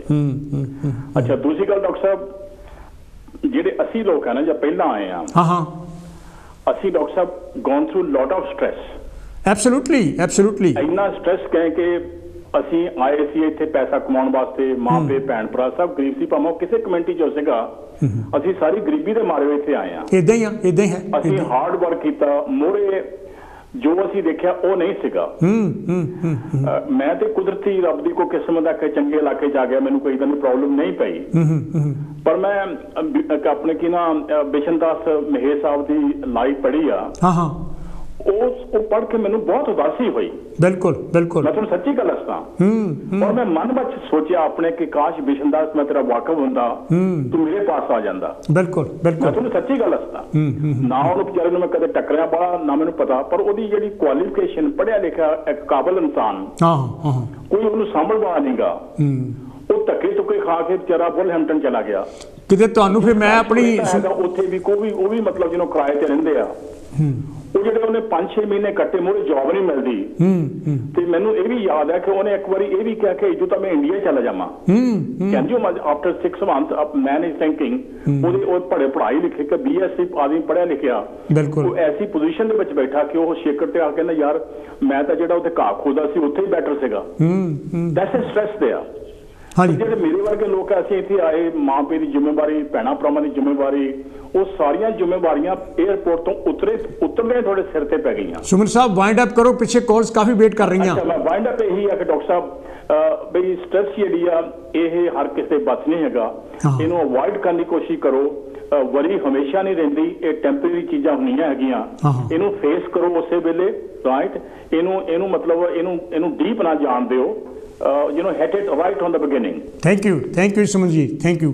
ਇਹ ਤਾਂ ਸੀ ਮੇਰੇ ਵੀਰ ਹਰਭਜਨ ਸੁਮਨ ਹੁਣੀ ਜਿਨ੍ਹਾਂ ਨੇ ਆਪਣੇ ਵਿਚਾਰ ਸਾਂਝੇ ਕੀਤੇ। ਮੈਨੂੰ ਪਤਾ ਪਿੱਛੇ ਟੈਲੀਫੋਨਸ ਕਾਲ ਜਾਣੀ ਕਿ ਜਿਹੜੀਆਂ ਵੇਟ ਕਰ ਰਹੀਆਂ ਹੈਗੀਆਂ, ਇਸੇ ਕਰਕੇ ਮੈਂ ਚਾਹੁੰਦਾ ਵੀ ਸਾਰਿਆਂ ਨੂੰ ਟਾਈਮ ਦੇਵਾਂ ਤੇ ਟੂ ਦੀ ਪੁਆਇੰਟ ਜੇ ਤੁਸੀਂ ਗੱਲ ਕਰੋ ਤਾਂ ਆਪਾਂ ਸਾਰਿਆਂ ਨੂੰ ਲੈ ਸਕਦੇ ਹੈਗੇ, ਤਾਂ ਕਿ ਹਰ ਜਿਹੜਾ ਹੈਗਾ ਆਪਣੇ ਵਿਚਾਰ ਆਪਣੇ ਸਾਰਿਆਂ ਨੂੰ ਸਾਂਝੇ ਕਰ ਸਕੇ, ਤਾਂ ਕਿਸੇ ਨਤੀਜੇ 'ਤੇ ਪਹੁੰਚ ਸਕੀਏ, ਕਿਉਂਕਿ ਇਹੋ ਜਿਹਾ ਇਹ ਸਬਜੈਕਟ ਹੈਗਾ ਜਿਹਦੇ ਬਾਰੇ ਆਪਾਂ ਬਹੁਤ ਸਾਰੇ ਪ੍ਰੋਗਰਾਮ ਕਰ ਸਕਦੇ ਹਾਂ। ਹੈਲੋ ਜੀ, ਕੌਣ ਤੇ ਜੀ, ਕਿੱਥੋਂ ਬੋਲ ਰਹੇ ਜੀ? ਹੈਲੋ ਜੀ, ਮੈਂ ਚਾਂਦ ਬੋਲਦੀ ਹਾਂ ਲੰਡਨ ਤੋਂ। ਚਾਂਦ ਜੀ, ਤੁਹਾਨੂੰ ਵੀ ਕਦੀ ਸਟ੍ਰੈਸ ਹੋਇਆ? ਬਹੁਤ ਜ਼ਿਆਦਾ। ਹਾਂਜੀ, ਬਹੁਤ ਸਟ੍ਰੈਸ ਹੁੰਦਾ ਜਦੋਂ ਹੁਣ ਤੁਸੀਂ ਕੰਮਾਂ ਤੇ ਜਾਂਦੇ ਆ, ਜਿੱਥੇ ਕਿ ਅੱਗੇ ਅਸੀਂ 4 ਕੰਮ ਕਰਦੇ ਸੀ, ਹੁਣ ਉਹ ਇੱਕ ਬੰਦੇ ਦੇ ਕੋਲੋਂ ਸਾਰਾ ਕੰਮ ਲੈ ਰਹੇ। ਉਹ ਏਦਾਂ ਹੁੰਦਾ ਜਦੋਂ ਕੰਮਾਂ ਤੇ ਜਾਈਦਾ, ਉੱਥੇ ਸਟ੍ਰੈਸ, ਘਰ ਆ ਉਹ ਘਰ ਦੀ ਸਟ੍ਰੈਸ। ਲੇਡੀਜ਼ ਦੇ ਕੋਲ ਤਾਂ ਜ਼ਿਆਦਾ ਸਟ੍ਰੈਸ ਹੁੰਦੀ ਆ। ਬਿਲਕੁਲ ਆਈ ਐਗਰੀ ਕਿਉਂਕਿ ਉਹਨਾਂ ਨੇ ਘਰਾਂ ਦੇ ਕੰਮ ਆਣ ਕੇ ਕਰਨੇ ਹੁੰਦੇ ਆ, ਸ਼ਾਪਿੰਗਾਂ ਕਰਨੀਆਂ ਹੁੰਦੀਆਂ, ਸਫਾਈਆਂ ਕਰਨੀਆਂ, ਇਹ ਕਰਨਾ। This is all stress. ਪਹਿਲੀ ਗੱਲ ਇਹ ਹੈਗੀ ਵੀ ਤੁਹਾਡਾ ਜਿਹੜਾ ਹੈਗਾ ਆ ਟੌਪਿਕ ਆ ਬਹੁਤ ਹੀ ਨਾਈਸ ਟੌਪਿਕ ਆ, ਬਹੁਤ ਹੀ ਚੰਗਾ ਟੌਪਿਕ ਆ। ਇਹਦੇ ਨਾਲ ਕਿਉਂਕਿ ਲੋਕਾਂ ਨੂੰ ਲਰਨ ਹੁੰਦਾ, ਐਜੂਕੇਸ਼ਨ ਮਿਲਦੀ ਆ ਕਾਫੀ, ਕਿਉਂਕਿ ਤੁਹਾਡਾ ਆਲਵੇਜ਼ ਜਿਹੜਾ ਵੀ ਟੌਪਿਕ ਹੁੰਦਾ ਆ ਵੱਖਰਾ ਹੁੰਦਾ ਆ। ਥੈਂਕ ਯੂ ਚਾਂਦ ਜੀ। ਤੁਹਾਡਾ ਪ੍ਰੋਗਰਾਮ ਬਹੁਤ ਸੋਹਣਾ ਆ, ਕਿਉਂਕਿ ਇਹ ਟਿਊਜ਼ਡੇ ਵਾਲੇ ਦਿਨ ਨੂੰ ਅਸੀਂ ਉਡੀਕਦੇ ਹੁੰਦੇ ਵੀ ਕਦੋਂ ਟਿਊਜ਼ਡੇ ਆਵੇ ਤਾਂ ਤੁਹਾਡਾ ਪ੍ਰੋਗਰਾਮ ਦੇਖੀਏ। ਮੈਨੀ ਥੈਂਕਸ ਚਾਂਦ ਜੀ। ਹਾਂਜੀ, ਬਹੁਤ ਜ਼ਿਆਦਾ ਸੋਹਣਾ ਪ੍ਰੋਗਰਾਮ ਆ, ਵੈਲ ਡਨ। ਤੇ ਦੂਜੇ ਪਾਸੇ ਇਹ ਹੈਗੇ ਆ ਅੱਜ ਕੱਲ ਬੱਚਿਆਂ ਦੀਆਂ ਵੀ ਪ੍ਰੋਬਲਮਸ ਹੈਗੀਆਂ ਆ, ਬੱਚਿਆਂ ਦੇ ਵਿਆਹਾਂ ਦੀਆਂ। ਪਹਿਲਾਂ ਵਿਆਹ ਬੱਚਿਆਂ ਦੇ ਹੁੰਦੇ ਵੀ ਐਜੂਕੇਸ਼ਨ ਪੜ੍ਹ ਲੈਣ, ਆਪਣੇ ਕੰਮਾਂ ਤੇ ਲੱਗ ਜਾਣ, ਵਿਆਹ ਹੋ ਜਾਣ। ਚਿੰਤਾ ਤਾਂ ਚਿੱਤਾ ਬਰਾਬਰ ਆ, ਚਿੰਤਾ ਜਿਹੜੀ ਆ ਨਾ ਇਹ ਬੰਦੇ ਨੂੰ ਸੁਆਹ ਕਰ ਦਿੰਦੀ ਆ। ਕਈ ਵਾਰੀ ਤਾਂ ਦਿਲ ਦੇ ਵਿੱਚ ਉਹੀ ਦਿਮਾਗ ਦੇ ਵਿੱਚ ਕੋਈ ਵੀ ਗੱਲ ਵੜ ਜਾਵੇ, ਉਹਨੇ ਮੈਨੂੰ ਏਦਾਂ ਗੱਲ ਕਹੀ ਸੀ, ਉਹ ਤੁਹਾਡੇ ਦਿਮਾਗ 'ਚੋਂ ਜਾਂਦੀ ਨਹੀਂ ਕਿੰਨੇ ਦਿਨ। ਟਰਾਈ ਵੀ ਕਰੀ ਦੀ ਆ ਵੀ ਚਲੋ ਚਲੇ ਜਾਵੇ, ਫਿਰ ਉਹ ਤੁਹਾਡੀਆਂ ਨੀਂਦਾਂ ਖਰਾਬ ਹੁੰਦੀਆਂ ਆ, ਤੁਸੀਂ ਸੌ ਨਹੀਂ ਸਕਦੇ, ਤੁਹਾਡੀ ਸਿਹਤ ਤੇ ਫਰਕਾ ਪੈਂਦਾ ਆ। ਇਸ ਲਾਈਫ ਜਿਹੜੀ ਆ ਨਾ ਸਟਰਗਲ ਬਹੁਤ ਆਪਾਂ ਕਰਦੇ ਆ ਲਾਈਫ। ਕੋਈ ਨਹੀਂ ਚਾਂਦ ਜੀ, ਜਿਹੜੇ ਅੱਜ ਆਪਾਂ ਵਿਚਾਰ ਕੀਤੇ ਹੈਗੇ ਆ ਸ਼ਾਇਦ ਹੈਲਪਫੁਲ ਹੋਣ। ਥੈਂਕ ਯੂ ਤੁਹਾਡਾ ਜੀ, ਬਹੁਤ ਮਿਹਰਬਾਨੀ। ਥੈਂਕ ਯੂ, ਬਹੁਤ ਮਿਹਰਬਾਨੀ। ਇਹ ਤਾਂ ਅਸੀਂ ਚਾਂਦ ਹੋਣੀ ਜਿਨ੍ਹਾਂ ਨੇ ਲੰਡਨ ਤੋਂ ਟੈਲੀਫੋਨ ਕੀਤਾ, ਕਿਉਂਕਿ ਮੈਨੂੰ ਪਤਾ ਪਿੱਛੇ ਟੈਲੀਫੋਨ ਕਾਲ ਜਾਣੀ ਕਿ ਵੇਟ ਕਰ ਰਹੇ ਹੈਗੇ, ਅਤੇ ਇਸ ਕਰਕੇ ਮੈਂ ਟੂ ਦੀ ਪੁਆਇੰਟ ਜਾਣੀ ਕਿ ਕੱਟ ਵੀ ਕਰ ਰਿਹਾ ਹੈਗਾ ਆਪਣੇ ਕਾਲਰਸ ਨੂੰ। Sorry for that. ਮੈਂ ਸਾਰਿਆਂ ਆਪਣੇ ਕਾਲਰਸ ਦਾ ਬਹੁਤ ਹੀ ਜ਼ਿਆਦਾ ਮਸ਼ਕੂਰ ਹੈਗਾ, ਬਹੁਤ ਹੀ ਗ੍ਰੇਟਫੁਲ ਹੈਗਾ, ਜਿਹੜਾ ਆਪਣਾ ਸਮਾਂ ਕੱਢ ਕੇ ਮੇਰਾ ਪ੍ਰੋਗਰਾਮ ਦੇਖਦੇ ਹੈਗੇ, ਪ੍ਰੋਗਰਾਮ ਨੂੰ ਸਲਾਉਂਦੇ ਹੈਗੇ ਆ ਤੇ ਮੈਨੂੰ ਚੰਗੇ ਸਜੈਸ਼ਨ ਵੀ ਦਿੰਦੇ। ਹੈਲੋ ਜੀ, ਕੌਣ ਤੇ ਜੀ, ਕਿੱਥੋਂ ਬੋਲ ਰਹੇ ਜੀ? Hello ji, Harish ji, it's Ravi Kumar here. Haan ji, Ravi, what you want to say? I want to say very good discussion. Something that has helped me, Harish ji, with my mental health over the years is that after a long day, I like to go for a walk. And I think the process of exercise, going for a walk, really helps people if they've got problems. That does help me as well, Ravi ji. I love walking. Yes. It's the best thing you can do because your body's moving. Any stress or tension you've generated through the day, it all, is released. Even things like stretching or yoga. So absolutely. I was listening to some of the calls and I wanted to say to people that if you're feeling a little bit stressed, you've got a lot of things on your mind, go for a walk. It's the best solution and an easy solution to your problems. Thank you Ravi ਜੀ, thank you ਮੇਰੇ ਵੀਰ ਰਵੀ। ਇਹ ਤਾਂ ਸੀ ਜੀ ਰਵੀ ਜੀ ਜਿਨ੍ਹਾਂ ਨੇ telephone call ਕੀਤੀ। I am really grateful to all my callers from the core of my heart, ਕਿਉਂਕਿ ਤੁਹਾਡੀਆਂ ਕਾਲਸ ਨਾਲ ਹੀ ਇਹ ਪ੍ਰੋਗਰਾਮ ਜਿਹੜਾ ਹੈਗਾ ਉਹ ਚੰਗਾ ਬਣਦਾ ਹੈਗਾ। ਅਸੀਂ ਇੱਕ ਦੂਜੇ ਤੋਂ ਲਰਨ ਕਰਦੇ ਹਾਂ ਅਤੇ ਤਾਂ ਕਿ ਜਿਹੜੀਆਂ ਸਮੱਸਿਆਵਾਂ ਜਿਹੋ ਜਿਹੀਆਂ ਮੈਂ ਲਿਖਦਾ ਹੈਗਾ ਸਮਾਜਿਕ ਸਮੱਸਿਆਵਾਂ ਬਾਰੇ ਉਹ ਤੁਹਾਡੇ ਨਾਲ ਮੈਂ ਸਾਂਝੀਆਂ ਕਰਦਾ ਤਾਂ ਕਿ ਸਾਡੀ ਜਿਹੜੀ ਜ਼ਿੰਦਗੀ ਹੈਗੀ ਆ ਉਹ ਸੁਖਾਲੀ ਬਣ ਸਕੇ। ਹੈਲੋ ਜੀ, ਕੌਣ ਤੇ ਜੀ, ਕਿੱਥੋਂ ਬੋਲ ਰਹੇ ਜੀ? ਮੈਂ ਲੰਡਨ ਤੋਂ ਬੋਲ ਰਿਹਾ ਜੀ, ਮਾਨ ਸਿੰਘ। ਹਾਂਜੀ ਮਾਨ ਸਿੰਘ ਜੀ, ਕੀ ਕਹਿਣਾ ਚਾਹੋਗੇ? ਮੈਂ ਕਹਿੰਦਾ ਸਾਡੇ ਆਹੀ ਫੁੱਟਬਾਲ ਖੇਡਦੇ ਆ ਵੀਰ, ਸਾਨੂੰ ਬੁਲੀ ਬਹੁਤ ਕਰਦੇ ਮਤਲਬ ਲੋਕੀ, but you should be more strength to keep the football going. ਹਾਂਜੀ ਹਾਂਜੀ ਪਲੀਜ਼। ਥੈਂਕ ਯੂ ਜੀ, ਥੈਂਕ ਯੂ ਮੇਰੇ ਵੀਰ। ਗੱਲ ਬਿਲਕੁਲ ਇਹਨੇ ਠੀਕ ਹੈਗੀ, ਕਿਉਂਕਿ ਫੁੱਟਬਾਲ ਦੇ ਵਿੱਚ ਵੀ ਜਿਹੜਾ ਹੈਗਾ ਬਹੁਤ ਸਾਰਾ ਹਰਾਸਮੈਂਟ ਹੈਗੀ ਆ, ਬਹੁਤ ਸਾਰਾ ਸਟਰੈਸ ਹੈਗਾ ਅਤੇ ਬੁਲਿੰਗ ਯਾਨੀ ਕਿ ਬਹੁਤ ਸਾਰੀ ਹੁੰਦੀ ਹੈ। ਬੁਲਿੰਗ ਸਕੂਲਾਂ ਵਿੱਚ ਵੀ ਬਹੁਤ ਸਾਰੀ ਹੁੰਦੀ ਹੈ। ਬਹੁਤ ਸਾਰੇ ਬੱਚਿਆਂ ਨੇ ਸੁਸਾਈਡ ਵੀ ਕੀਤਾ ਹੈਗਾ, ਆਪਣੇ ਏਸ਼ੀਅਨ ਬੱਚਿਆਂ ਨੇ ਕੀਤਾ ਹੈਗਾ। ਜੇ ਤੁਸੀਂ ਡਿਫਰੈਂਟ ਕੱਪੜੇ ਪਾਏ ਹੈਗੇ ਆ, ਡਿਫਰੈਂਟ ਤੁਹਾਡਾ ਧਰਮ ਹੈਗਾ। ਹੈਲੋ ਜੀ, ਕੌਣ ਤੇ ਜੀ, ਕਿੱਥੋਂ ਬੋਲ ਰਹੇ ਜੀ? ਹੈਲੋ, ਮੈਂ ਹਰਬੰਸ ਸਾਹਿਬ ਬੋਲਦਾ ਜੀ। ਹਾਂਜੀ ਹਰਬੰਸ ਜੀ, ਕੀ ਕਹਿਣਾ ਚਾਹੋਗੇ ਮਿੱਡਾ ਸਾਹਿਬ? ਤੁਹਾਡਾ ਪ੍ਰੋਗਰਾਮ ਸੁਣ ਰਹੇ ਆ, ਵਿਚਾਰ ਵੀ ਸੁਣੇ ਸਾਰਿਆਂ ਦੇ। ਹਾਂ ਹਾਂ। ਤੇ ਗੱਲ ਇੱਦਾਂ ਆ, ਕਹਿਣ ਨੂੰ ਤਾਂ ਬਹੁਤ ਸਾਰੀਆਂ ਗੱਲਾਂ ਤੁਸੀਂ ਵੀ ਕਰ ਦਿੱਤੀਆਂ। ਹਾਂਜੀ, ਵਾਕਿਆ ਵੀ ਕਰਤੇ, ਪਰ ਮੈਂ ਇਹ ਗੱਲ ਕਹਿਣਾ ਕਿ ਜ਼ਿੰਦਗੀ ਦੇ ਵਿੱਚ ਬਹੁਤ ਸਾਰੇ ਏਦਾਂ ਦੇ ਪੜਾਅ ਤੁਸੀਂ ਲੰਘਦੇ ਆ ਜਿਹੜੇ ਤੁਹਾਨੂੰ ਬਹੁਤ ਥੱਲੇ ਲੈ ਜਾਂਦੇ ਆ। ਬਿਲਕੁਲ ਮੈਂਟਲੀ। ਪਰ ਦੇਖਣਾ ਤੇ ਇਹ ਹੈ ਵੀ ਅਸੀਂ ਜੀਵਨ ਜੀਣਾ ਆ ਤੇ ਅਸੀਂ ਆਪਣੇ ਆਪ 'ਚ ਰੈਜ਼ੀਲੀਅੰਸ ਪੈਦਾ ਕਰਨੀ ਹੈ। ਬਿਲਕੁਲ ਬਿਲਕੁਲ। ਜੇ ਰੈਜ਼ੀਲੀਅੰਸ ਨਹੀਂ ਪੈਦਾ ਕਰਦੇ ਤੇ ਅਸੀਂ ਡਿੱਗਦੇ ਰਹਿ ਜਾਂਦੇ ਆ। ਉਹਦੇ ਵਾਸਤੇ ਐਕਸਰਸਾਈਜ਼ ਦਾ ਹੋਣਾ ਬਹੁਤ ਜ਼ਰੂਰੀ ਆ। ਸਿੰਪਲ ਤੇ ਜਿਹੜੀ ਹੈਲਦੀ ਫੂਡ ਦਾ ਖਾਣਾ ਬਹੁਤ ਜ਼ਰੂਰੀ ਹੈ, ਜਿਹਦੇ 'ਚ ਸਬਜ਼ੀਆਂ ਫਲ ਫਰੂਟ ਵਗੈਰਾ ਹੈਗੇ। ਔਰ ਮੈਡੀਟੇਸ਼ਨ ਬੜੀ ਜ਼ਰੂਰੀ ਹੈ। ਹਾਂਜੀ ਹਾਂਜੀ। ਪਰ ਜਿਹੜੇ ਵੀ ਸਟ੍ਰੈਸ ਦੀ ਗੱਲ ਕਰਦੇ ਆ ਉਹਦੇ ਵਿੱਚ 2 ਵਿਟਾਮਿਨ ਜਿਹੜੇ ਆ, ਵੈਸੇ ਤਾਂ 3 ਆ, 2 ਮੈਂ ਮੈਂਸ਼ਨ ਕਰਦਾ ਆ। ਇੱਕ ਹੈਗਾ ਵਿਟਾਮਿਨ ਸੀ ਜਿਹਨੂੰ ਅਸੀਂ ਸਟ੍ਰੈਸ ਵਿਟਾਮਿਨ ਵੀ ਕਹਿੰਦੇ ਆ, ਔਰ ਸੀਮੈਂਟ ਵਿਟਾਮਿਨ ਵੀ ਕਹਿੰਦੇ ਆ। ਹਾਂਜੀ ਹਾਂਜੀ। ਇਹ ਸਟ੍ਰੈਸ ਨੂੰ ਚੱਕਦਾ, ਸਟ੍ਰੈਸ ਨੂੰ ਸਾਂਭ ਲੈਂਦਾ। ਦੂਜਾ ਵਿਟਾਮਿਨ B12 ਆ ਜਿਹੜਾ ਮੈਟਾਬੋਲਿਜ਼ਮ ਨੂੰ ਚੇਂਜ ਕਰਦਾ ਔਰ ਪ੍ਰੈਜ਼ੈਂਟਨੈਸ ਮਾਈਂਡ ਦੇ ਵਿੱਚ ਪੈਦਾ ਕਰਦਾ। ਜੇ ਅਸੀਂ ਫੂਡ ਦੇ ਵਿੱਚ ਮਲਟੀ ਵਿਟਾਮਿਨ ਦੇ ਨਾਲ 1-2 ਇਹੋ ਜਿਹੇ ਨਾਲ ਲੈ ਲਈਏ ਔਰ ਐਕਸਰਸਾਈਜ਼ ਕਰੀਏ ਤਾਂ ਮੈਂ ਸਮਝਦਾ ਕਿ ਅਸੀਂ ਸਟ੍ਰੈਸ ਨੂੰ ਮਾਤ ਪਾ ਸਕਦੇ ਹਾਂ। ਮੈਂ ਤਾਂ ਮਿੱਡਾ ਸਾਹਿਬ ਤੁਹਾਨੂੰ ਇੱਕ ਹੋਰ ਆਪਣੀ ਪਰਸਨਲ ਗੱਲ ਸਾਂਝੀ ਕਰਨ ਚਾਹੁੰਦਾ। ਇੱਕ ਸਟੇਜ ਇਹੋ ਜਿਹੀ ਆਈ ਸੀਗੀ ਅਤੇ ਮੈਂ ਯਾਨੀ ਕਿ ਮੈਨੂੰ ਹਾਲਾਤ ਇਹ ਸੀ ਵੀ ਇੱਕ ਕਿਸਮ ਦਾ ਬਾਹਰ ਕੱਢਤਾ ਅਤੇ ਕੁਛ ਨਹੀਂ ਸੀ ਉੱਥੇ, ਨਾ ਬੋਲੀ ਆਵੇ ਨਾ ਕੁਛ ਹੋਰ, ਕੁਛ ਪੈਸਾ ਧੇਲਾ ਜੇਬ ਵਿੱਚ ਕੁਛ ਵੀ ਨਹੀਂ। ਅਤੇ ਮੈਂ ਫਿਰ ਇਹ ਸੋਚਿਆ, ਮੈਂ ਕਿਹਾ ਜ਼ਿੰਦਗੀ ਦੇਖ ਤਮਾਸ਼ਾ ਤੇ ਇੰਨਾ ਕੀ ਹੁੰਦਾ, ਲੈਟ ਮੀ ਸੀ। ਮੈਂ ਹਾਰਿਆ ਨਹੀਂ। ਫਿਰ ਦੇਖੋ ਮੇਰੀ ਜਿਹੜੀ ਲਾਈਫ ਆਪਣੀ ਆ, ਮੈਂ 20 ਸਾਲ ਦੀ ਉਮਰ ਤੋਂ ਲੈ ਕੇ 1980 ਤੱਕ, ਹਾਂਜੀ ਹਾਂਜੀ, 1959 ਤੋਂ ਲੈ ਕੇ 1980 ਤੱਕ ਬਹੁਤ ਹੀ ਸਟ੍ਰੈਸਫੁਲ ਲਾਈਫ ਵੀ ਬਿਤਾਈ ਹੈ, ਹਰ ਪਹਿਲੂ ਤੇ, ਕੰਮਾਂ ਤੇ, ਘਰਾਂ ਦੇ ਵਿੱਚ, ਹੋਰ ਸਾਰੀ ਚੀਜ਼। ਪਰ ਦੇਖੋ ਮੈਂ ਕਹਿੰਦਾ ਕਿ ਸਭ ਤੋਂ ਵੱਡੀ ਜਿਹੜੀ ਚੀਜ਼ ਹੈਗੀ ਹੈ ਨਾ, ਉਹ ਫਾਈਨੈਂਸ ਦਾ ਸਟ੍ਰੈਸ ਹੈ। ਬਿਲਕੁਲ ਬਿਲਕੁਲ। ਜੇ ਅਸੀਂ ਇਹਨੂੰ ਸੋਲਵ ਕਰ ਲਈਏ,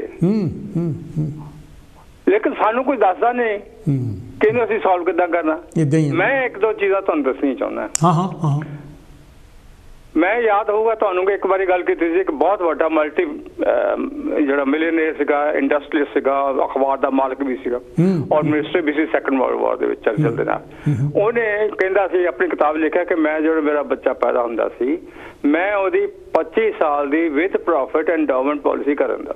ਹੁਣ ਤੁਸੀਂ ਦੱਸੋ ਕਿ ਅਮੀਰ ਬੰਦੇ ਨੂੰ ਕੀ ਲੋੜ ਆ?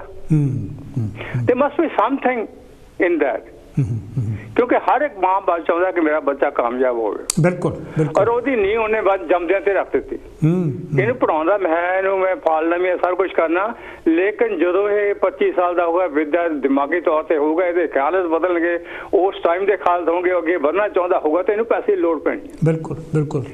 ਉਹਦਾ ਬੰਦੋਬਸਤ ਉਹਨੇ 25 ਸਾਲ ਪਹਿਲਾਂ ਹੀ ਕਰ ਦਿੱਤਾ। ਇਹ ਮੈਂ ਇਸ ਕਰਕੇ ਕਹਿ ਰਿਹਾ ਕਿ ਜਿਹੜੇ ਅਸੀਂ ਲੋਕ ਆ, ਅਸੀਂ ਇਸ ਪਾਸੇ ਸੋਚਦੇ ਹੀ ਨਹੀਂ।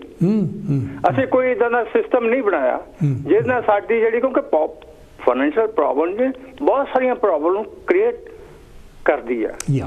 ਮਤਲਬ ਤੁਸੀਂ ਨਹੀਂ ਕਰਦੇ ਤੇ ਵੈਸੇ ਬੰਦੇ ਹੀ ਕਰਦੇ ਆ, ਲੇਕਿਨ ਗੌਰਮੈਂਟਾਂ ਵੀ ਕਰਦੀਆਂ, ਹੋਰ ਵੀ ਅਦਾਰੇ ਹੈਗੇ ਇਹੋ ਜਿਹੇ ਹਾਲਾਤ ਪੈਦਾ ਹੋ ਜਾਂਦੇ ਸੰਸਾਰ ਦੇ ਵਿੱਚ। ਉਹਦਾ ਬੰਦੋਬਸਤ ਕਰਨਾ ਸਾਡਾ ਫਰਜ਼ ਆ। ਉਹਨੂੰ ਅਸੀਂ ਕਹਿੰਦੇ ਆ ਫਾਈਨੈਂਸ਼ੀਅਲ ਇੰਟੈਲੀਜੈਂਸ। ਬਿਲਕੁਲ ਬਿਲਕੁਲ।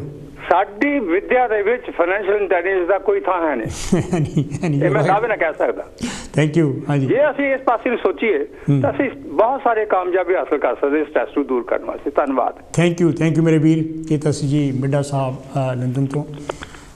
ਪ੍ਰੋਗਰਾਮ ਮੇਰਾ ਹੁਣ ਖਤਮ ਹੋ ਗਿਆ। ਅਗਲੇ ਹਫ਼ਤੇ ਤੁਹਾਡੇ ਨਾਲ ਮੈਂ ਹੋਰ ਕੋਈ ਇਹੋ ਜਿਹਾ ਸਬਜੈਕਟ, ਇਹੋ ਜਿਹਾ ਟੌਪਿਕ ਲੈ ਕੇ ਆਊਂਗਾ ਅਤੇ ਮੈਨੂੰ ਤੁਹਾਡੇ ਟੈਲੀਫੋਨ ਕਾਲਸ ਦੀ ਫੇਰ ਵੇਟ ਰਹੂਗੀ। ਇਹ ਪ੍ਰੋਗਰਾਮ ਤੁਹਾਨੂੰ ਕਿੱਦਾਂ ਲੱਗਾ ਜ਼ਰੂਰ ਇਹਦੇ ਬਾਰੇ ਆਪਣੇ ਵਿਚਾਰ ਦੱਸਣੇ। ਕਿੱਥੇ ਜਾਣੀ ਕਿ ਜਿਹੜਾ ਪ੍ਰੋਗਰਾਮ ਹੈਗਾ ਉਹਨੂੰ ਹੋਰ ਆਪਾਂ ਇੰਪਰੂਵ ਕਰ ਸਕਦੇ ਹਾਂ, ਉਹ ਵੀ ਜ਼ਰੂਰ ਮੈਨੂੰ ਦੱਸਣਾ। ਜੇ ਤੁਹਾਨੂੰ ਚੰਗਾ ਲੱਗਾ ਹੋਵੇ ਤਾਂ ਉਹ ਵੀ ਜਾਣੀ ਕਿ ਮੈਨੂੰ ਜ਼ਰੂਰ ਦੱਸਣਾ। ਤੁਹਾਡੀ ਫੀਡਬੈਕ ਦੀ ਮੈਨੂੰ ਜ਼ਰੂਰਤ ਰਹੂਗੀ। ਅਤੇ ਮੈਂ ਇੱਕ ਵਾਰੀ ਫੇਰ ਸਾਰੇ ਕਾਲਰਸ ਦਾ ਬਹੁਤ ਧੰਨਵਾਦੀ ਹੈਗਾ ਜਿਹੜੇ ਇਸ ਪ੍ਰੋਗਰਾਮ ਵਿੱਚ ਆ ਕੇ ਆਪਣੀ ਕੰਟਰੀਬਿਊਸ਼ਨ ਕਰਦੇ, ਆਪਣੇ ਵੈਲਿਊਬਲ ਜਿਹੜੇ ਵਿਊਜ਼ ਹੈਗੇ ਆ ਉਹ ਸਾਡੇ ਨਾਲ ਸਾਰਿਆਂ ਨਾਲ ਸ਼ੇਅਰ ਕਰਦੇ, ਜਿਨ੍ਹਾਂ ਨੂੰ ਬਹੁਤ ਸਾਰਾ ਲੋਕਾਂ ਨੂੰ ਫਾਇਦਾ ਹੁੰਦਾ ਹੈਗਾ। ਅਤੇ ਮੈਨੂੰ ਉਮੀਦ ਹੈ ਕਿ ਮੇਰੇ ਇਹੋ ਜਿਹੇ ਸਬਜੈਕਟ ਜਿਹੜੇ ਹੈਗੇ ਆ ਉਹ ਤੁਹਾਨੂੰ ਜ਼ਰੂਰ ਕੁਛ ਨਾ ਕੁਛ ਫਾਇਦਾ ਦਿੰਦੇ ਹੋਣਗੇ, ਜਿਨ੍ਹਾਂ ਤੁਹਾਡੀ ਜ਼ਿੰਦਗੀ ਜਿਹੜੀ ਹੈਗੀ ਆ ਉਹ ਸੁਖਾਲੀ ਬਣ ਸਕੇ। ਮੈਂ ਤੁਹਾਡੇ ਤੋਂ ਇੱਥੇ ਹੀ ਹੁਣ ਇਜਾਜ਼ਤ ਲੈਂਦਾ। ਅਗਲੇ ਹਫ਼ਤੇ ਜਿਸ ਤਰ੍ਹਾਂ ਮੈਂ ਕਿਹਾ ਹੈਗਾ ਤੁਹਾਡੇ ਨਾਲ ਮੈਂ ਇੱਕ ਵਾਰੀ ਫੇਰ ਦੁਬਾਰਾ ਸਾਂਝ ਪਾਉਣਾ ਅਤੇ ਮੈਨੂੰ ਇੱਥੇ ਇਜਾਜ਼ਤ ਦਿਓ। Have a good day and best wishes and take care. Thank you very much.